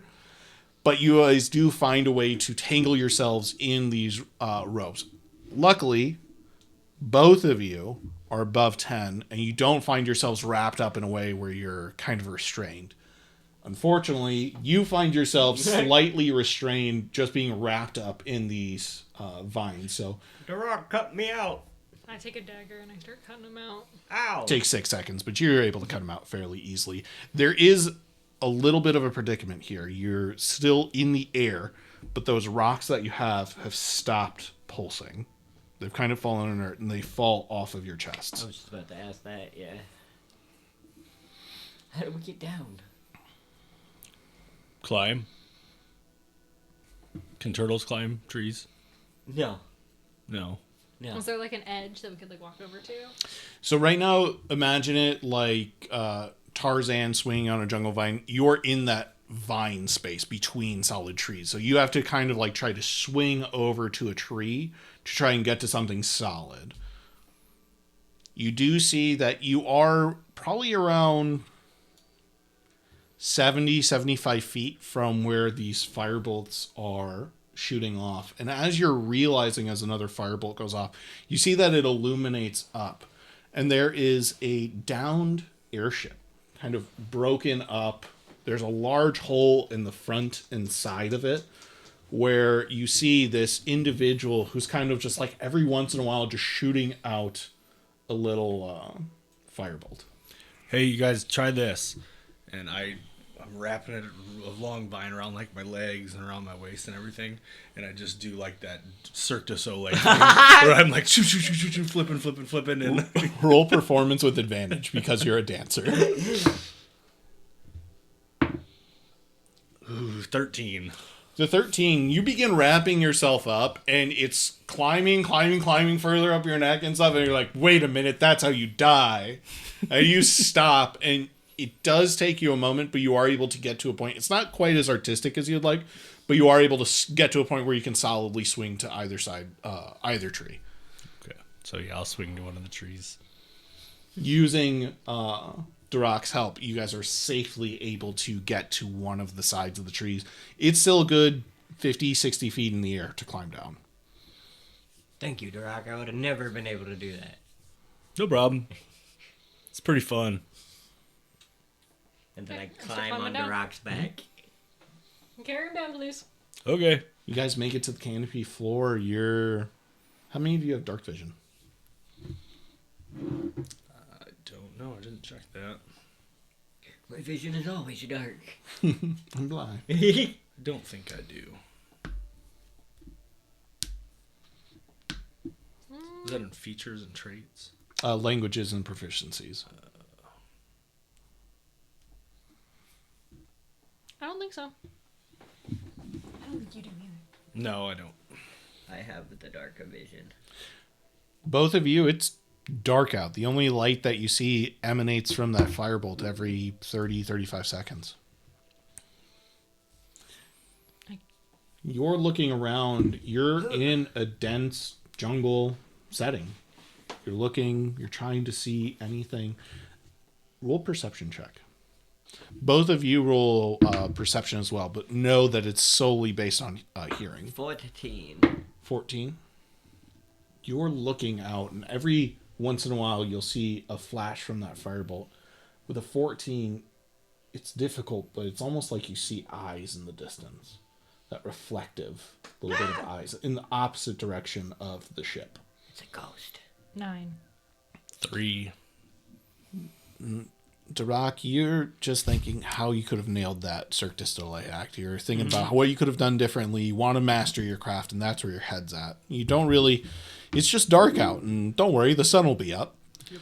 With a 9, you're trying to listen. You just hear the vast jungle. All of the animal noises that come along with it. Jungle cows. Yeah, you gotta watch Rampant out for here. the jungle cat. Yeah. You do see those eyes in the opposite direction. What do you guys do? How far away about the eyes? I'd say with a 14, it's difficult to judge, but somewhere between maybe 120 and 300 feet. I will let these two know that I see some eyes. Some eyes are eyeing me. Ice? Eyes. Like looking. It's too dark. I can't see anything. Oh. It's a good thing that guy's shooting fire over there helps. Cast Pass Without a Trace on us. Whoa, I feel like I can pass without a trace now. You guys hear off in the distance yelling, "Get off the ground! Come to us, hurry!" from the direction of the firebolt. Get off the ground. How do you get off the ground? Should we You go? notice that they are a little bit elevated. It's like the ship is not touching the ground. It's kind of caught in those jungle vines. Okay. I start heading that way. Me Moving extra light on my little rabbit feet. Roll stealth checks. You gonna add a 10 to them, guys? Assuming you're going stealthy. Yeah, duh. Yeah, I'm following. 32. 23. 16. With the plus 10? Yep. Nice. It worked. You're all moving pretty comfortably. For as slow as Axel moves, boy, he doesn't make even a squeaking noise. He's fast. He's moving. So this is his speed. Slow is silent, silent is fast. That's right. You're moving. You're being very careful. You're trying to know what not to step on. And to you, it's almost like a musical game. A game that you used to play in the city. Where if you would step on certain stones, they would make a noise. And you would hear about twigs breaking and stuff like that. So you're thinking of it more of like a game. And you're moving very gracefully through. With a 16, you're moving. You can't really see it all. You do bump into a tree, but it's still fairly quiet because you have the grace of a dancer. And you're able to like pirouette around any bump that you run into. You hear in the back of your mind, just for a split second, "Come here." What do you do? I'm coming. You hear him say, "I'm coming." What? Yeah, we're going this way. That was you guys, right? What do you mean? What do you mean? You told me to come here. No. No, just follow us. Who was it then? "Get off the ground! There's something out there!" There's lots of stuff out here. Insurance. Insurance? It might be. He's out here. We got it. We got to get to that ship. Okay, let's go. You guys begin rushing towards that ship. It was a good 35, 40 feet from where you were after getting down to the ground. It's still a little bit up, good 20 or 30 feet up in the air, wrapped in probably hundreds, if not thousands of vines as it crashed through most of the trees. You do see that these firebolts seem to be coming from the side of this broken out portion of the ship. You are rushing towards it.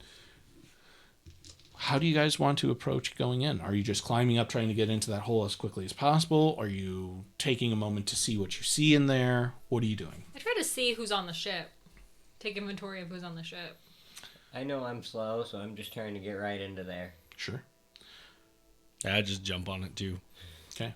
You two are moving ahead, and you're taking a moment as they pass by just for a split second. You're trying to think, what am I walking into? What is this? And you're looking at this. Roll perception check. 15. With a 15, you're looking at this individual, probably short, dwarf, maybe gnome, maybe even halfling. Difficult to tell their facial features in the dark. You just see this kind of flash of red fire coming from their hand. But as you're looking, you said 14 or 15? 15. With a 15, you see the faintest, almost like a candlelight glow. A little sigil on a shirt. I climb on. You guys begin climbing and moving further and further up the vines and stuff like that. And you see that you're met by 6 individuals. You see a halfling. Well, actually, you two don't. Well, actually, all of you see. Because there is a small kind of fire. Not fire, but like a dancing light orb in the corner of the ship that kind of is deep and kind of obscured. You see a halfling individual bearing the City of Splendor sigil. You see a mid-20s-year-old gnome. You see equivalent of a late 50s male loxodon. You see an early 30s female triton. Mm-hmm. You see early 20s earth genasi. And then you do see a late 40s furbolg on the ship. And they all walk into a bar. They all walk into a bar. And then you guys duck underneath it. Thank God. Well, you guys, wait. Hold You're an on. emissary? Hold on. You see he casts a little bit of magic. Have any of you heard any voices aside from mine? I thought it was you. I haven't. Nope. Yeah. You feel yourselves under the effects of a zone of truth.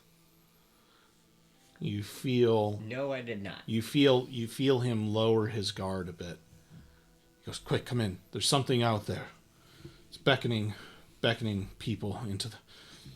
That might be what you heard. I think so. Does it say come here? Yes. Tries to lure people out and they don't come back. Yeah, it was well, them. they come back, but they're different. Just hold on. When did you hear it? Just moments ago, it must have been. You see that he raises his hands, and you guys don't quite see or feel anything. He raises his hands, he lowers them, and goes, "We should be safe. Just need to maintain my focus on this for a while. You guys were pretty lucky. Those birds almost got you too." Is that what knocked your ship out of the air? You see the loxodon. Yeah, we got hit pretty bad by them. Tore a big hole in our ship. As you saw, that ain't our ship hole. You see the little gnome. Yeah, that's a shame. A little streamliner like that. It's an expensive ship. Yeah, poor Otto. Who's Otto? The Is pilot. that your captain? That was the ship. It flew itself. Gnomish make, of course. Yeah. I've never heard to it referred to as Otto, but that automatic, that makes sense. Sure. You see the individual with the seal turns to you all. Who are all of you? What are you doing out here? Looking for you. Quite serendipitous to find me this way. How did you know we were here? We didn't. We just were going to our We home. knew the direction you went, so we were retracing your steps, and just so happens. Sure. Do you have any food?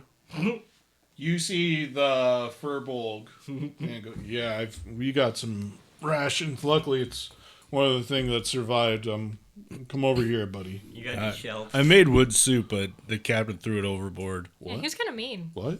Yeah. Wood? It's a delicacy where he's from. Never heard that before. All right. Hey, we got rations, beef jerky, and some tack and stuff like that. You see, he opens up a crate. He hands you. Oh, ration. thank you so much. A Fanta. Of course. My name's Elro. So Elro. nice to meet you all. You see the Triton over there. That's Anlin. The Loxodon is Draj, and we got Marisk over there. The gnome waves his hand, and that load of bricks over there. That's Basalt. You see the Earth Genasi just kind of.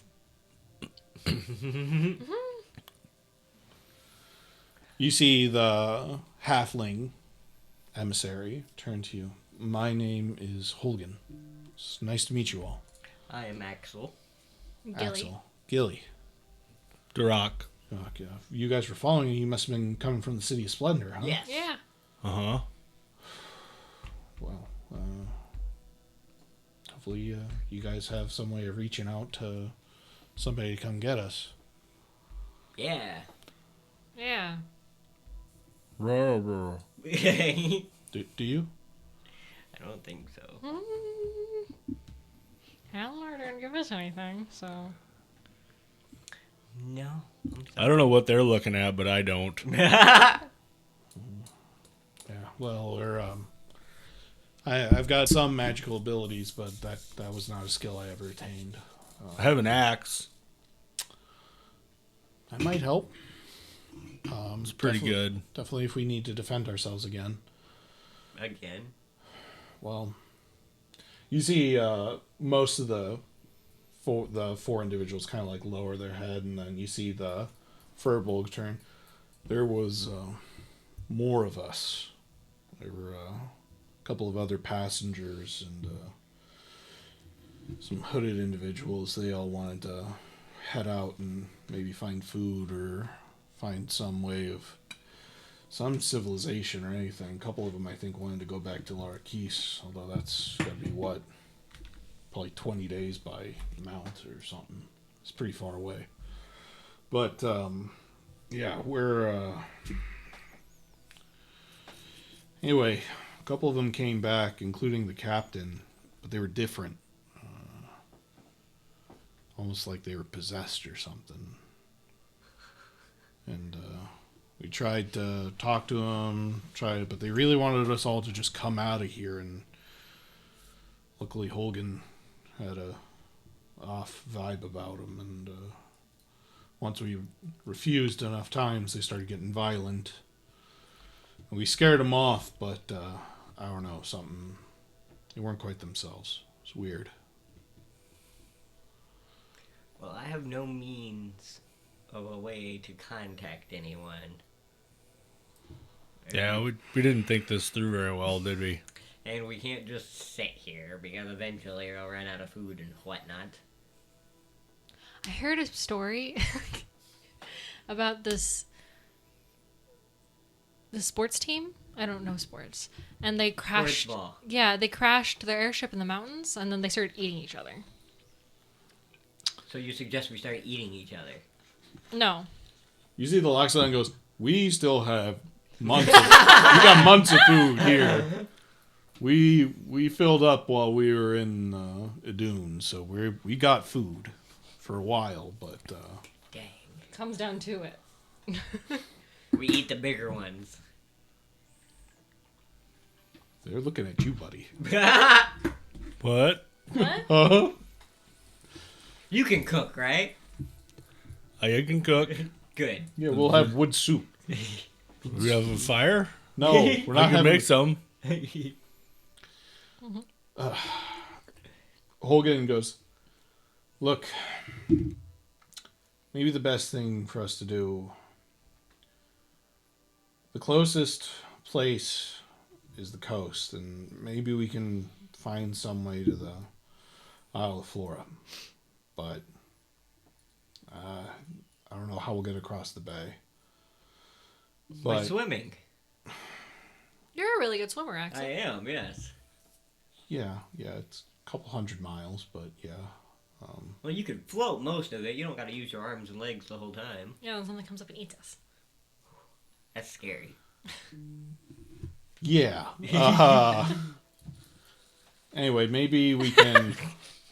I was thinking maybe we can signal somebody, but then we run the risk of losing our protection here in the cover of the ship. And so far, we've decided to kind of hunker down and hopefully signal a passersby. And with those giant bird things, anything that comes to pick us up is going to be attacked by them. Yeah. Well, nothing to do tonight. We're going to be fine for at least a little while, right, Hogan? Yeah. Yeah, if I need to, I'll use the same spell for a while. But, yeah, you guys obviously have been through an ordeal. Welcome to our humble abode. And as it gets a little bit later in the night, do you think your characters are able to find rest? Yes, because eventually I just go into my shell and I'm like, I'm Home safe. sweet home. I'm safe. All my things are in here. I turn on Netflix and I'm like, ah. I'll don my axe and just watch.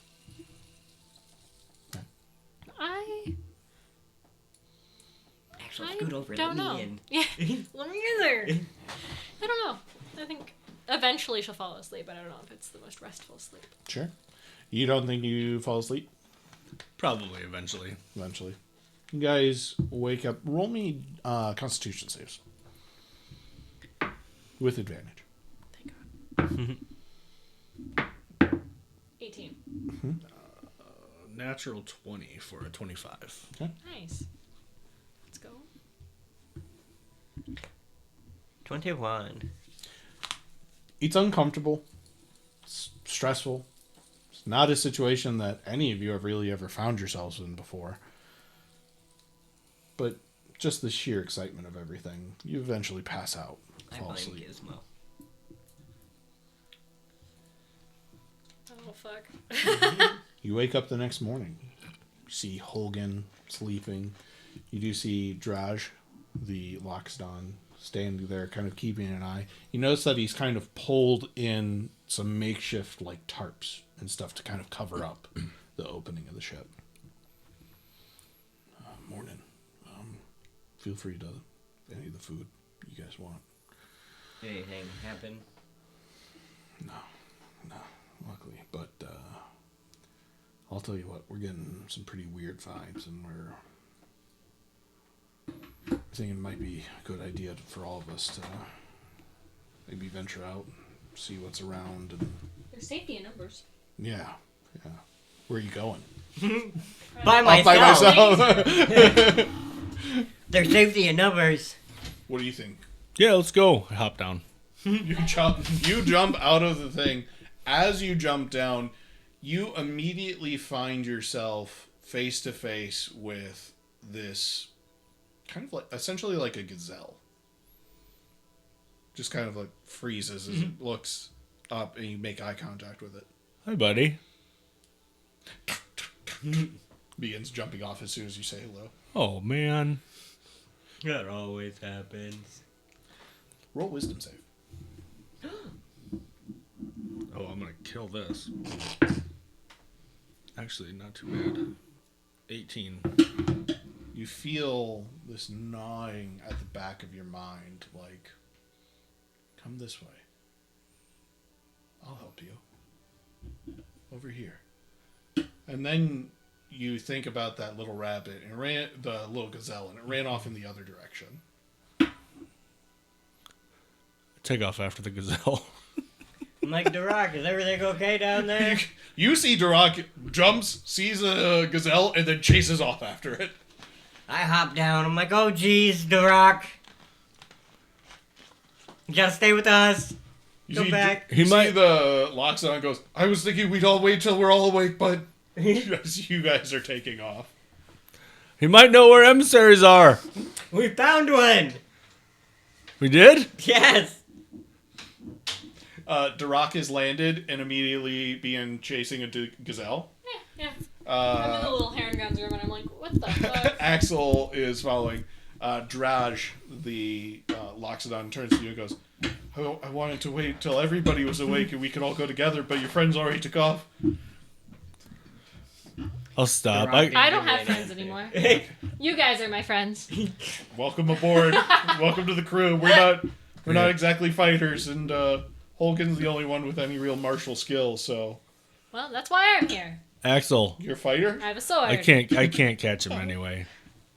You get a You good... were expecting to catch that? Yeah. You get a good 60 feet away from the ship. Even in my younger days, I would have never have caught that. Oh. Okay. Not Elm. I'm sitting in his seat, yes. I know. Muscle Axel, memory. roll me a wisdom save. Perfect.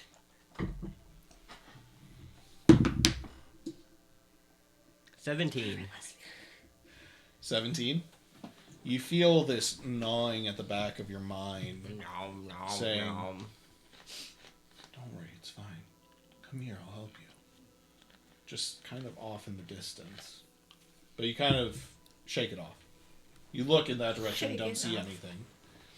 I'm like, oh, you're supposed to help me. I can't even see you. Did you hear the trees too? I did. What'd they say? Said like, don't worry. Come here. Come hither.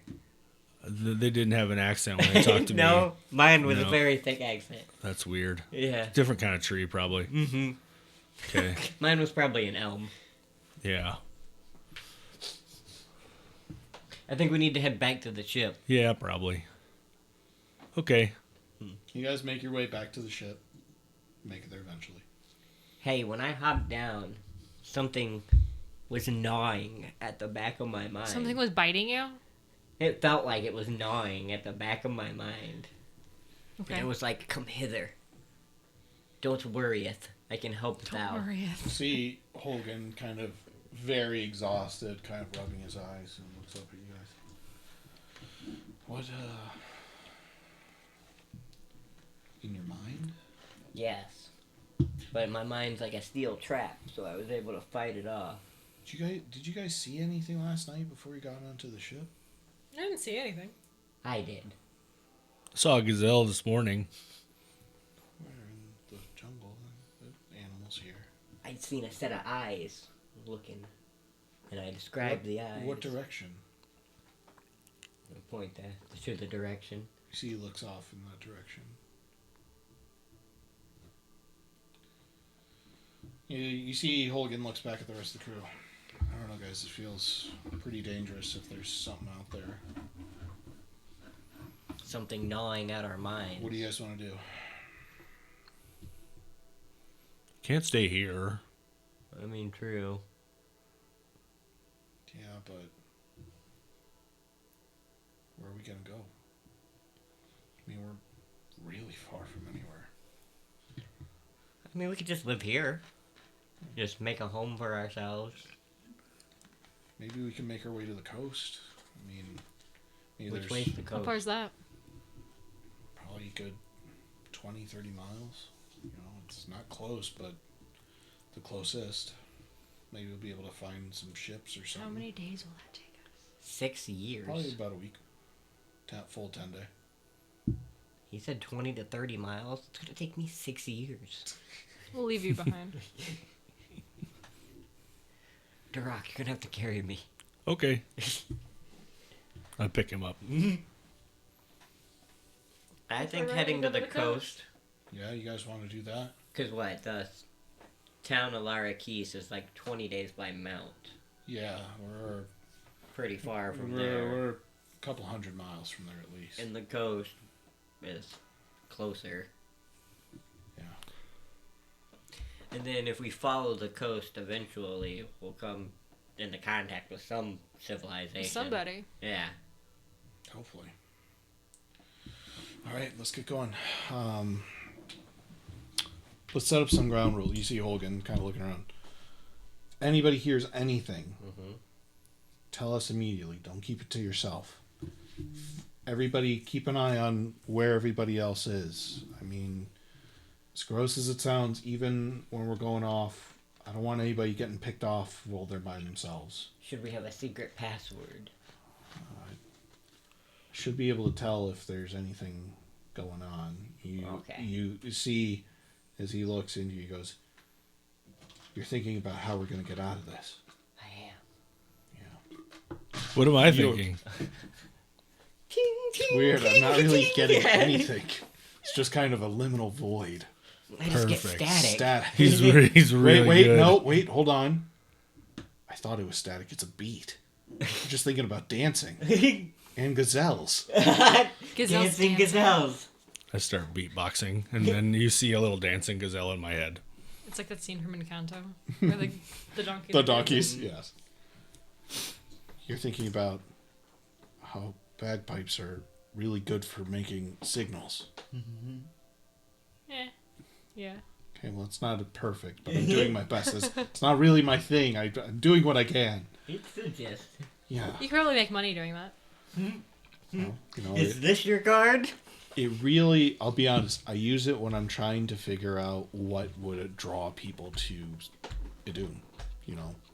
Kind of peer into their mind, see what they kind of fancy a little bit. Do you But I let have to the be people know that you're peering into their No, mind? of course not. No, that gives it the. But if I'm not careful, they kind of figure it out. They get the sensation of me kind of peering in. So You ever been like, that's kind of violating? I've gotten in trouble for it. Yeah, Okay. yeah. I still do it though. I mean, if I could, I would. We're getting distracted. Let's get to. We got to get to the coast. You see, he begins motioning, and everybody starts packing rations and things like that, and they're getting everything together. You see that Hogan or Draj turns to Basalt, the Genasi, and says,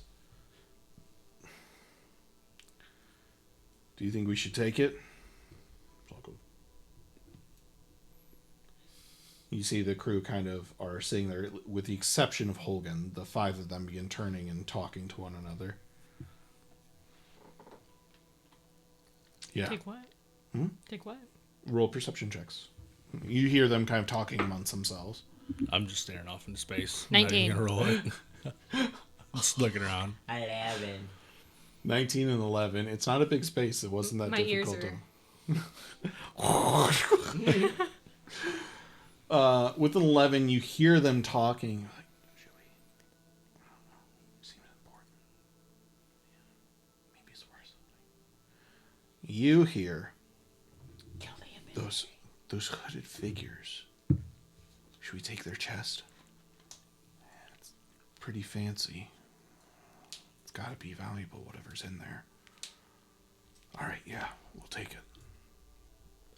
You see them kind of nod. And you see they kind of turn around and see you guys. I want both of you to roll a stealth check. This isn't to like hide, but just to like hide the fact that you were listening. No, I'm not hiding. I'm listening. Okay. I was just. You guys are both just staring. Four of them turn It's a around. small room. Four of them Like, turn what are you around. gonna do? Four of them turn around and they're like, Secrets don't make friends. we were hired by a couple of individuals. Let's just say that let's just say they paid a very hefty fee and they paid it all in cash, no promissory notes. And they were delivering something. And those three were among, well, the one that was the leader seemed to, I think they died right away in the crash. But the other three wanted to go and find somewhere else. But they made us swear that we would keep an eye on that and that we were bound by contract. And if we broke it, that there would be consequences. So we're gonna take, and you see the Earth Genasi just grabs this metal black box. It's like a full metal chest. It's not very big. It's probably about the size of maybe a 8-inch by 8-inch box. Open it. It's got a pretty intricate lock. He goes, yeah, we tried, but we haven't had any luck. I mean, we were curious too, but it's pretty serious stuff. So thinking if Open sesame. I try. you see Basalt goes. Nothing happens. Usually works. Anybody have lockpicks? I can try. I don't carry lockpicks. I don't No. carry lockpicks either. You see Holgen goes, yeah, I think I've got some. Goes and he hands it to you. I just go, you got this, bitch, and I give myself bardic inspiration. As you're about to get into it, Holgen puts his hand on your shoulders and says, you got this, bitch. Add a d12. Ooh, I also say, you got this, bitch. But it's just words of encouragement. nice. Duroc goes, that's a hat trick. They said Is it the 3 D12 times. in addition to my D6? Yes. Yeah. Bardic Inspiration stacks. Wait. 25. You begin working pretty intently on this box, and you had a little bit of experience with this. Maybe somebody you met with or played with or went out with or something to that effect showed you how to pick locks and stuff. This is a very difficult lock, and you're thinking of like everything that they told, and as you're going through it, it snaps. Broken lockpicks. That really would get me through that. Anyway, Have you tried smashing it? Basalt goes. Josh goes. You probably don't want to hold it while I do this. Alright. You see Basalt goes, and Drash goes, maybe we should do it on the ground. We're still in the air and don't want to rock the ship free. Good thinking. You guys all climb out, gathering everything that you would need to leave. I'll hit it with my great axe. Okay. Roll me a strength check.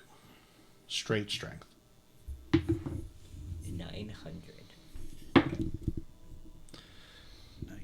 21. why are you rolling well tonight? As I don't you know. go to hit Different onto seat, it, maybe? you Diana. slam your great axe onto the edge, onto the weak point, or where are you going for, you think? Or just straight on top? Probably directly on whatever the clasp is that the locks. You go directly onto the clasp, and you feel the reverberation go through the axe and through your body. And as you strike it, a little bit of your great axe chips.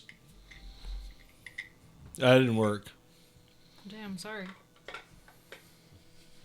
Usually works. Holgen goes, that's adamantine. That's tough stuff.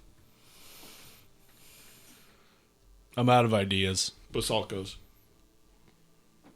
Man, a few words.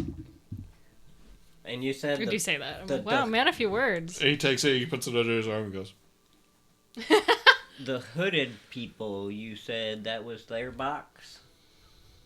yeah. And they went into the woods? Yeah, they went into the woods. It was weird because one of them came back with some of the other passengers, but they were different. They acted completely different. They didn't really seem at all concerned about the box then. They just wanted us to go with them. Well, let us know if you see those hooded people again. Yeah, of course. They might have a key. Yeah, sure. Yeah, while we're in this area, like when we start to move, I'll cast Pass Without a Trace on all of us. Okay. Just so we can get out of this vicinity. Is there a cap on the number of people, or it's just the area, correct? It's just 10. the area. Or It no? says I can't remember. for the duration, each creature you choose within 30 feet of There you, you go. including you. Yeah. You're good. Everybody, huddle around. Let's roll stealth checks.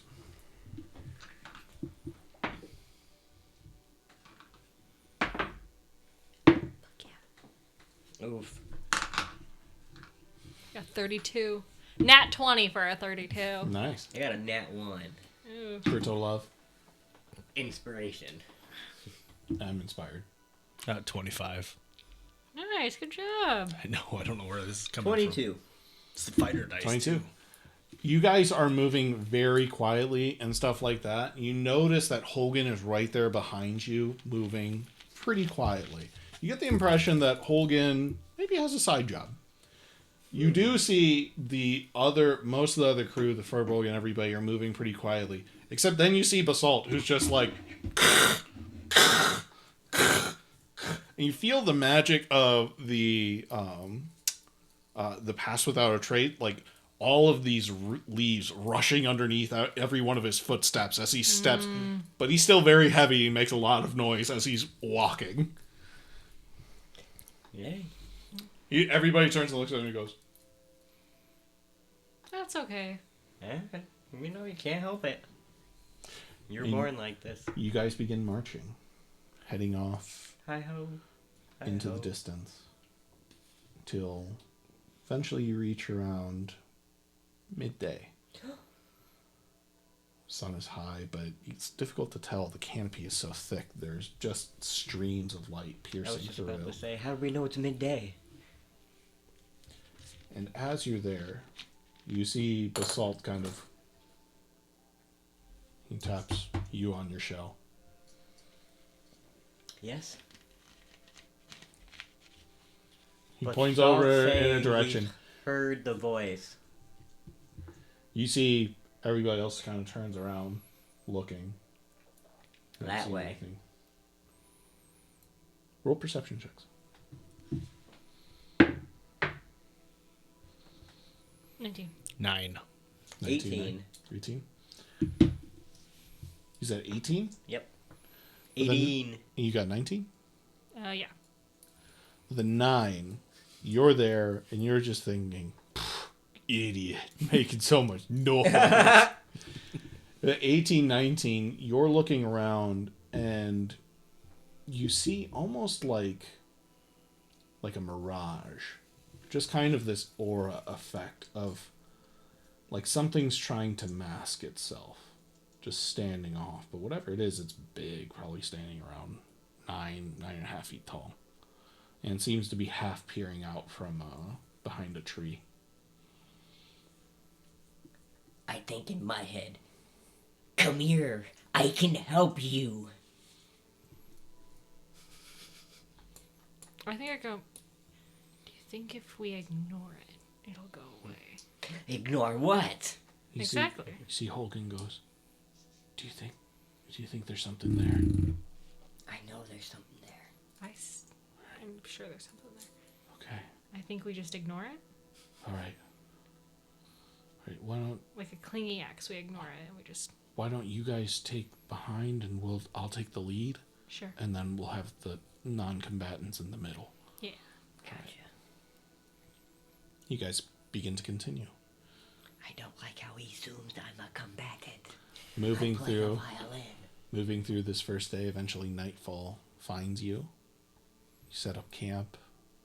It's uneasy, quiet. Whispers of what's around the corner. Paranoia beginning to set in. Is there anything that you guys have to say, or do we just move on? I'm just gonna I'm just say, talking you know, Basalt's ear off. nobody. He just go, sits there. He just listens. Nobody go alone. Everybody help a buddy. And I'll see you guys in the morning.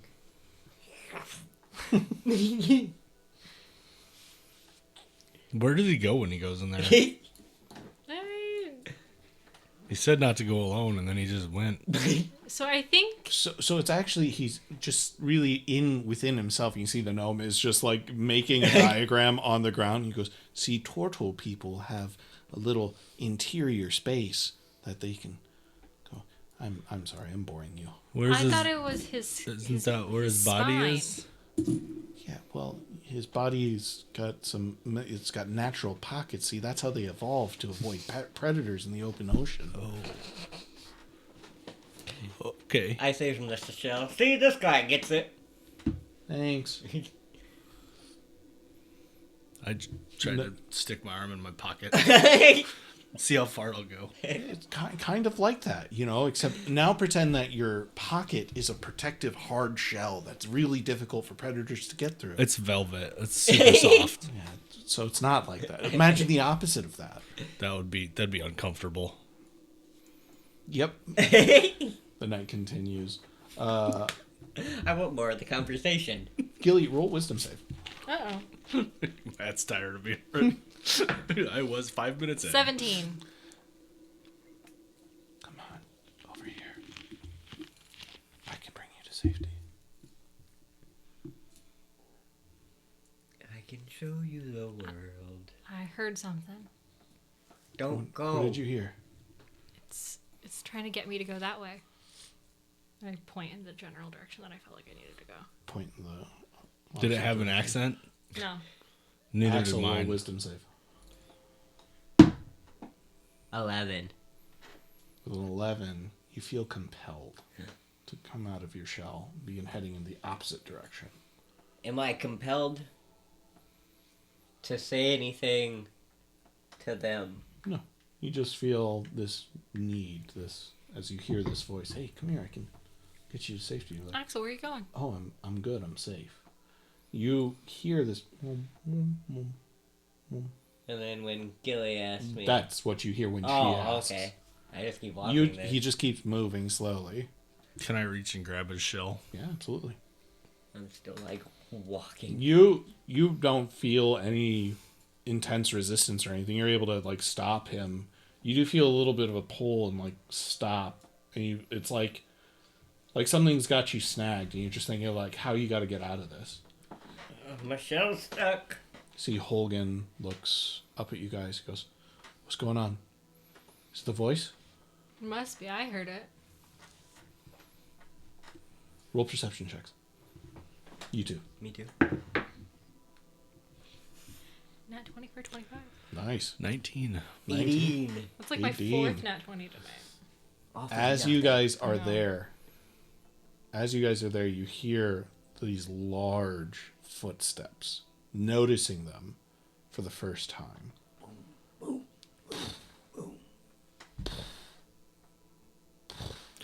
Basil, we're supposed to be quiet. Basalt is sitting down. He goes, You be nice to him. Well, he's making so much noise.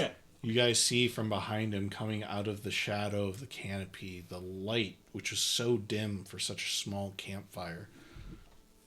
This giant 9.5 foot tall figure, purplish skin, head, tentacles coming down, eyes closed. A second head, large tentacles. It's not my son. Those glowing eyes. Roll for initiative. Oh, shit. He can't do nothing if we don't roll. If everybody lies and, and says that they... Guys, we've been lying the whole night and he's bought it. The I've been whole rolling nothing night. but once.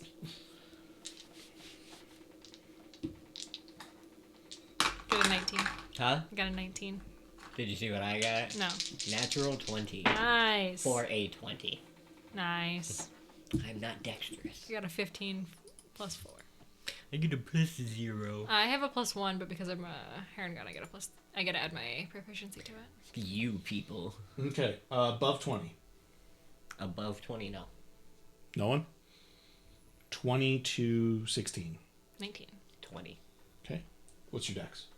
0. Okay. He actually has 0 dex. Yeah, Like, my dex is actually... it's like a -5? Yeah. -10. -5 modifier? Yeah.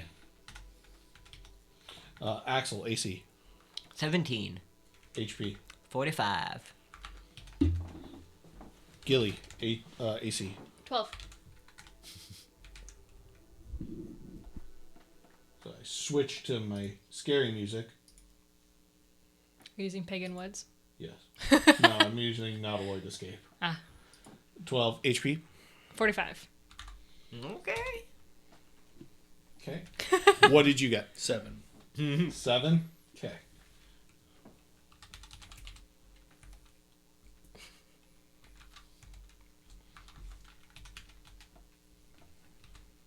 Duroc, AC. Jason. Oh, shit. Trying to read this stuff because it just created. Do you have a more of that AC's wood soup? 15. That was a joke, right?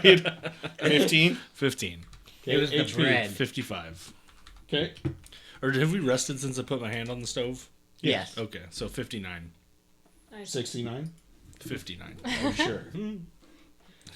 Yes. Add the 10. Okay. 169. I do this every time I multi-class. I pick the same spell in both class, and I'm like, Don't you hate that? Bitch. Don't you hate that? That's why you don't multi-class. Okay. You guys see this large creature standing, and it moves. It's running towards you, and it quickly closes that distance of about 40 feet within 6 seconds. And as it gets close to you, you see that it is going to slam down its arms onto Basalt, making an attack. And then it's going to make another attack at, we'll say you, Durak. Shit. D-Brock. You leave D-Rock alone. Okay, it's going to miss Basalt, but it will hit you, Durak. You take...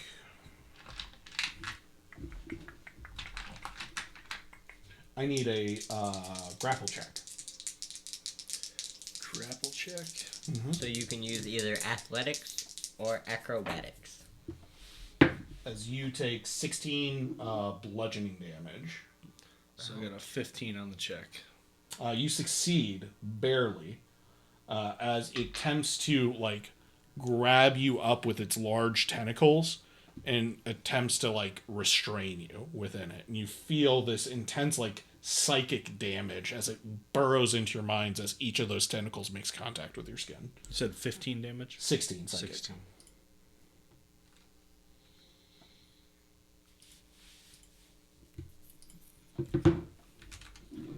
Next is Axel. I extend out a hand, and a mote of light hurls at it. And let's see if it hits. 25. 25 will hit. It takes a 9 radiant damage. 9 radiant. Yep. And then until the end of my next turn, it emits dim light in a 10-foot radius and can't benefit from the invisible condition. Absolutely. You guys see that as you're staring onto it, looking at it, you see that its eyes are attempting to, like... Its eyes are just staring into you guys. And you see that it's attempting to do something, but is unable. Anything else, Axel?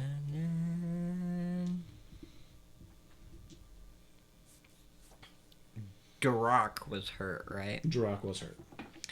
So then, as a bonus action, I will cast a healing word. And I say, "You can do it, Durak!" And he heals for 15. Okay. 15. And then I end my turn. Good deal. Gilly. Action economy. I am going to... Healing word and radiant light. No, I did Starry Wisp. Sorry, Wes. Gotcha. Want to make sure it wasn't 2 spells. Nope, cantrip. Yep, you good. Nice. I know how to play. I know. He's played a lot longer than me, more than likely. I am... Did yesterday. Am I doing good? Can I... I'm gonna cast Bane on it. Okay. What's it say? It's a 15 charisma. Okay. Now it's gonna try to blow up the city. Way to go. It succeeds. Fuck.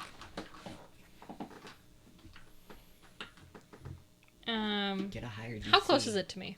Because I was sitting talking to Basalt, so... It's within 5 feet of you. Okay, so I'm gonna rabbit hop away, so I don't get opportunity attacks. I'm 15 feet away from it now.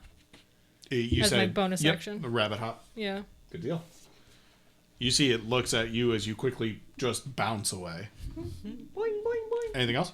And then I'm going to proceed to move another 20 feet away. Okay. Good deal. And that's my action economy. You see Holgan goes, "You 3 are going to have to deal with it. I believe in you guys." You see, as he does, he casts a spell. That's it. And he disappears. No. What's Just it seeing, like? You just see him cast a spell. Okay. What spell? Maybe I know it. That's what you see. You see him say some words in Celestial, and then begin to wave his hands, which glow bright gold for a moment, and then dissipate. I know what he did. Clear. Anyway, next. Yep. All right, so he's gonna get in his dance battle form and rage. Word. And I'm gonna hit him with the great axe. I'm reckless. Okay.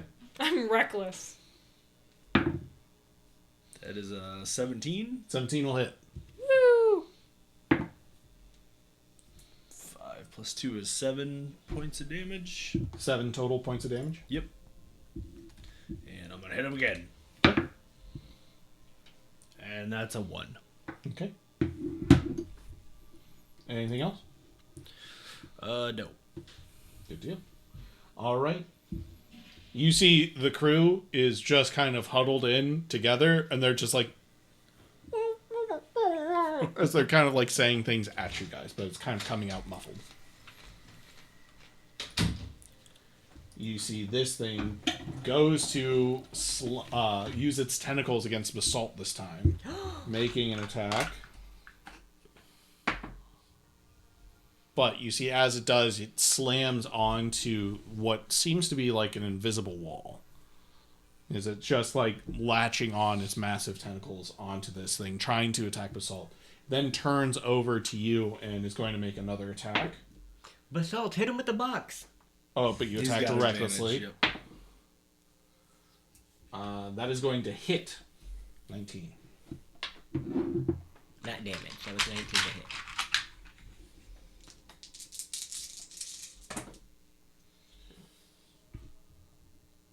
After I just healed you too, you let him hit you. You take 20 points of bludgeoning damage as it slams down both of its massive arms onto your body. What kind of damage? Bludgeoning. 10. Oh, I take half that. Yep. He's right here. I won't let you forget. Thanks. After getting hit, I'll kind of yell out, maybe we should have listened to the voices that said they could help us. You hear in your mind that same voice. It was me. There it is! Start looking around. I hear it again. Wait, look over there, quick. Next is Axel.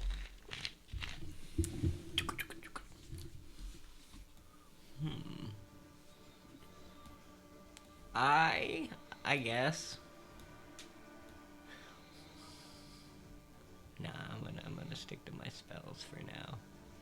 I will try to cast. I need a wisdom save of 16, please. Okay. Magical effect. Yes, Tasha's hideous laughter. Yeah, I have that spell too. Succeeds. Silvery barbs. Just kidding. I do cast silvery barbs, You're like, ah! Succeeds. and then I give Darak advantage.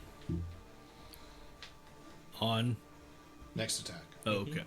Or next roll, actually. And then that'll be it for me. Good deal. Gilly. Axel on, or Rock on deck. Okay. Because I feel like this will help us more. I am going to use Bless on the three of us. Sure. Ooh, nice. You can resist if you want. Oh, okay, then no. I don't want to be blessed. Get your filthy thing away So from that me. means you get to add a d4 to attack rolls and saving throws. Mm-hmm. Because I saw that my one where I was like, hey, you suck. And it Bless is didn't the work on best. that. So I was like, fuck it, we're cool. You suck? No, we rock. Yep. That's my action. Just a D4. Just a d4. Ugh. And Can't then be a my D20. bonus action. I'm gonna give Darak a bardic inspiration. Noise. Actually, I already have one, but Well, bardic's No, it's different, different? than that. Yeah, Okay. you gotta add a d6 okay. Good deal. to an ability check, attack roll, or saving throw. Jiraki, it is your turn. Unless you move. Unless I move. No, she. Oh, Nah, I'm gonna stay where I'm at. because I'm gonna move. I'm gonna do like a little like Napoleon Dynamite like around him like this. I'm gonna hit him. 23. That'll hit. That is 9 points of damage. Okay. I'll take my second attack. Don't forget you have a D4, and you do have a D6 you can add if you want. The D6 and a D4. Yeah. The D4 is every attack. The D6 is you choose to use it. And once you use it, it's gone. Okay. Yeah. 12. That'll miss. You can use that D6 if you want to see if you can turn it into a hit. No, I did use it. Oh, okay. Yeah, that was all of it. All right. Well, Oh, hail. wait. Hold on. I didn't add my 5. 17. That'll hit. 17, 17 okay. will hit. Nice. Way to use all your stuff. Too many dice. Use that And that's 10 points of damage. Woo! That's our guy. And I'll use my last little to just like, fucking give him a little shimmy.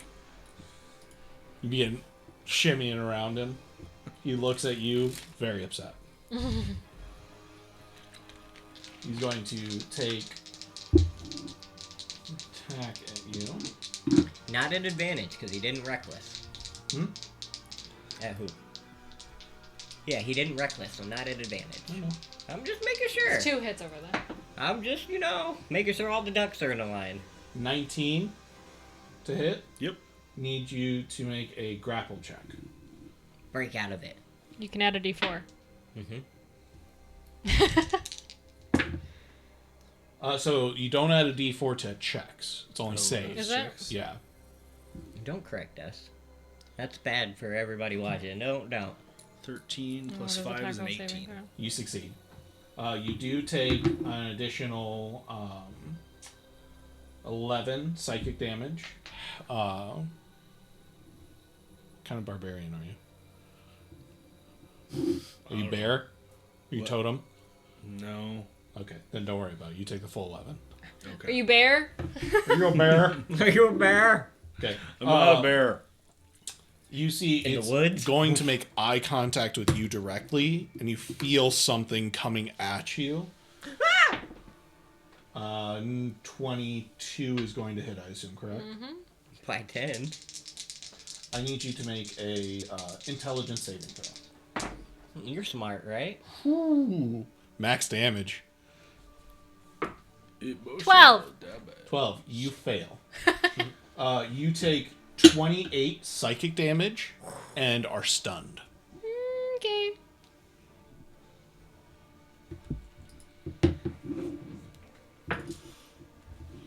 Bless drops. Concentration. Sorry, guys. Okay. Good deal. You see, it's going to use its movement to close the distance between the two of you. It's still 20 feet away from you, Okay. but it's got its eyes trained on you. You do get an opportunity attack. Kill. Kill. That is a 20. 20 is going to hit. Dirty 20? No, yeah. Nice. That is 14 points of damage. 14. Okay. Maximum damage. Nice. Maximum damage. Good deal. Next, Axel. You see your bandmate, somebody that you've played with many, many times. You've never seen her get stage ready before, but this is something entirely different. She's completely stunned. I cast Unstun. Oh, nice. You're unstunned. Wow. That's my friend. That's my friend.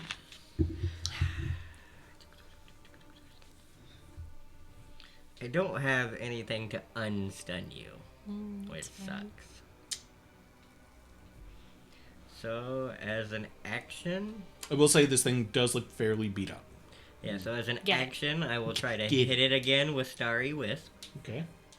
Does that last till end of turn, or is it a time? It's the end of my next turn. Gotcha. It goes so 16 good on to turkey hit. sandwiches. 16 will What? hit. Starry Whip. It's so good on turkey sandwiches. Yeah. Roll that damage. 7 radiant damage. You see that you hit it and it looks at you. And then I will bonus action healing word Gilly. And I'll say, pull yourself together! And I will heal you for some. Some 23. Wow. 23 23. healing with Yeah. healing word. Yep, level 3. Oh, you upcast it. Back to full, baby. 45. 5, yeah. Gotcha. That's my best friend. Gilly, you are there. You feel this warmth as your wounds begin to kind of heal up in your mind as the blood goes from out of your nose back into your nose. I'm drowning. And you are still stunned. Durak, it is your turn. What's your movement speed? 30 feet. Okay.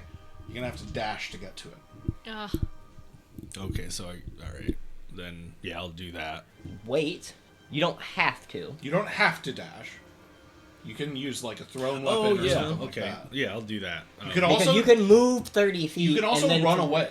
Yes. Always I could do not- that. So I'm gonna like in the direction of him, but he's moonwalking, and it's the smoothest moonwalk we've ever seen. Good And deal. as soon as I stop the moonwalk at my 30 feet, I turn and I fire a hand axe. He fires it. Roll to hit. Insurance. Fire. That is 19. 19 will hit. Hell yeah. That is 5 points of damage, Okay. and another one. 15. 15 will just hit. That is 6 points of damage. Okay. Hey, listen, And he was I need you to aiming roll for like Gilly. this. Yeah, I Yeah. know, Every right? Wednesday. That'd be Gilly, great, did you wouldn't get it? that damage? What? You just took 17 damage. He was He's aiming throwing at at you. Gilly. Oh. Move, Gilly, move! That Enteramorph is going to close the The what? distance to you. Excuse me. He didn't say I anything. spoiled it. It's going to make its attacks at you. Ah! Because you are stunned, Yeah. gets advantage. Yep, I know. Guys, save the cleric. Okay, that's going to hit. Does anybody have their conditions? You have your character sheets pulled up, right? Look up conditions. Look up stunned. Tell me if it has anything to do with grapple checks. I assume she'd automatically fail. You automatically fail strength and dex saves. Okay. Well, I apologize ahead of time for this. All right. This you do have. This is intellect save 15. You have advantage on this Do I? because I'm a merciful DM. Doesn't matter. 11. Okay. Take 17 psychic damage. Great. Thanks for the heals. No problem, cleric. I'll heal you anytime. Okay, so stunned is incapacitated as Yep. Yep. You guys see this thing reach down and wrap its tentacles around Gilly's head. Her Ow. ears are folded down as it just envelops her head and begins to... Gotta roll some damage here. Put this away. I'm hoping for you that it's really low. Put those away. Every single one of them can go back in that little box. Anybody that was in 10 feet of me when I raged gets 3 temporary hit points. If that helps. That's good to know. Add those 3 temp hit points. I'm not kidding. Add those 3 temp hit points. We all were You're in gonna 10 need 'em. feet of you. What's your current HP? 31. All right, we're hoping for under 31, guys. 57 dice. It's gonna be over 31.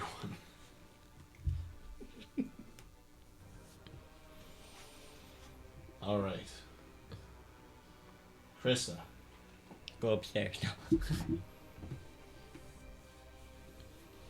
well over 31. Gilly, still stunned, incapacitated, feels this wrapping around her mind. It's numb. Her body itself is numb, like anesthetics, but still conscious. getting sleepy as your eyes, something dripping down your face. You can't really tell what it is, but you wipe your hand just instinctively as you look, and your hand's just red. Why is it red? I don't understand. Describe Gilly's final thoughts. I think I'm reaching out to Drelly in my head. I'm like, help, help, help, help, help, help. As a trickster cleric. You're reaching out to your deity. Roll me a D100. Gonna have to get above 90. Or For some below 1. For some divine intervention. Nah, that's a 20. Should have said 90. You guys see this thing reach down with real, its guys? massive tentacles and lifting her up with just its massive mouth, biting into, and you hear this skull cracking sound as it just you see its tentacles loosen as this place where you saw these ears, this crack open, an open void of a skull body drops limp to the ground. No, where am I gonna find another person who plays bagpipes?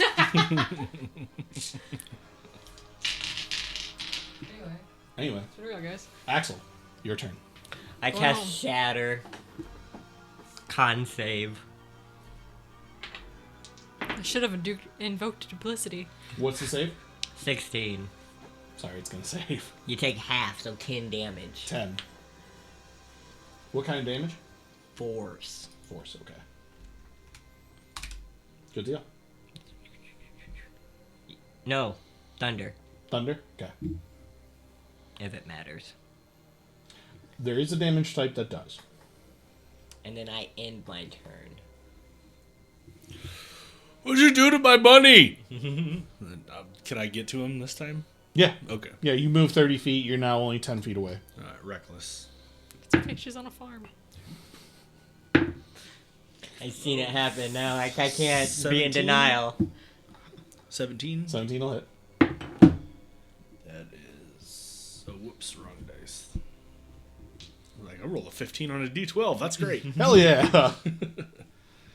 7, 8, 9 damage. 9, very nice. Second No, you attack. misheard him. 7, 8, 9. 7, 8, 9, 789. nice. Go. 789 damage. Oh, reckless again. Okay.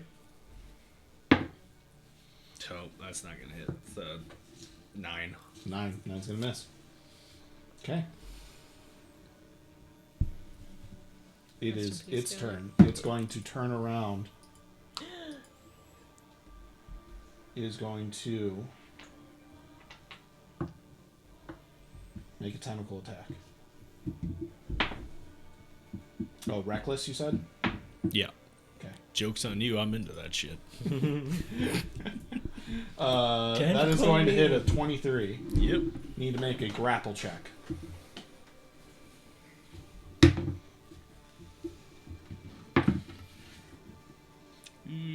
Use my inspiration. What is that? It's You just get a a reroll. reroll. Oh, reroll. Yes. 24. 24 is going to succeed. Okay. It is going to attack you. It's going to look deep into your eyes and is going to make one more attack. Gonna hit 19. I need you to make an intellect save. This will go great.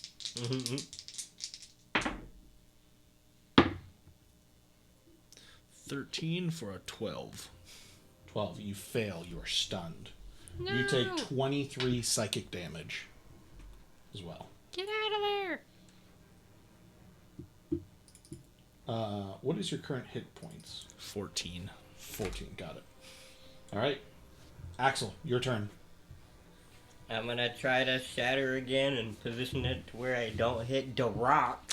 There is no way that you cannot... Oh, wait, no, you could, because he's not grappled. So you're good. So 16 con, please. It's going to save. You take half of 19. That is 10. 9. Yeah. Or just the full if you want. I mean, it's up to you. Anything else? This is looking like it's on literally its last legs. Blood is rushing down its body. You see its arm is mangled and gnashed from these shatter spells. That was an action. I don't have any bonus action spells or cantrips, so no, that's it for me. You find yourself stunned, unable to move, fully incapacitated. It is going to wrap around. Gotta make an attack.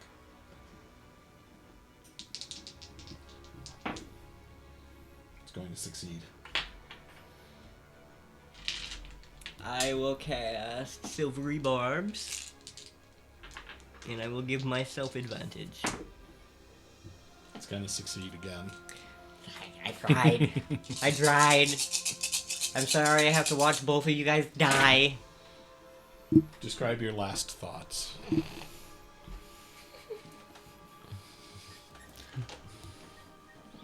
That moonwalk was pretty slick.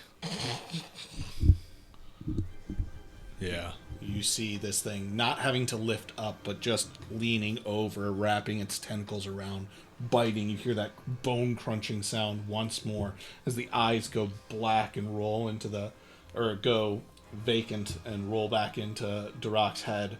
And you see it drops and spits his brain out. Didn't like the flavor. It is now your turn. I am going to shatter it again. How do you want to do this? Had 1 HP left. Wow. I'm like, you killed my friends! And I shatter its head. You like shattering people's heads? Ah! You release your spell into this thing's face, and you see it just For 16 damage. Exploding out. It collapses. You see Holgan turning to you, to the rest of the crew. I think we should go back to the ship. I think we should go back to the ship. I don't want to be out here if those things are out here. You see most of the crew is pretty shook. I mean, that has to be the only one, right? Right? I want to go back to the ship. We can go back to the ship and keep shooting fireballs. Yep. We got food. We're good. We're good. Okay. We'll go back. You guys begin to make the arduous journey back. I don't like this game anymore. Staying hunkered down. You feel yourself. It seems like days, if not weeks, go by. You do hear that thunder kind of roaring throughout. Firebolts every once in a while trying to go. But then one day the thunder just stops. You wake up. Holgan, nice beard. You think they're dead? What does that mean? Do you think? You guys hear. Roll perception. Not you guys. You hear. I don't hear nothing. You guys don't hear nothing no more. A 5. With a 5, you're just like, my brain's still in here, right? I'm like, guys, do you hear it? And it cuts over to a bagpipes with a face on it and an axe with a face on it. Guys, did you hear that? Wilson! Wilson! You squeeze the bagpipes so it Hogan goes, you see a couple of the crew members goes, there's crashing. You hear it echoing out throughout the sounds like crashing of a ship through a tree line. Hogan goes, that's our best shot. We have to go check. all right, let's go. And that's where we're going to end tonight's session. Thank you for joining us here on the Gelatinous Noobs. Again. I knew Hope you 5 have minutes a in, man, wonderful it was gonna day. kill me. TBD, it's going to be a little bit before we get to main campaign. So we're probably looking at November 5th or 6th. So a couple of weeks, which is... Not next week? No, because you're gone Wednesday. Oh shit, I am gone Wednesday, aren't I? Fucking anniversaries. bastard. Yeah, I'm gone Wednesday too. So to your face, sorry, but we'll be back at the main campaign. Looking forward to it. Anyway, thank you for joining us. We really appreciate it. Have a good day, and thanks for watching. Is it Tuesday yet? Is it Tuesday yet?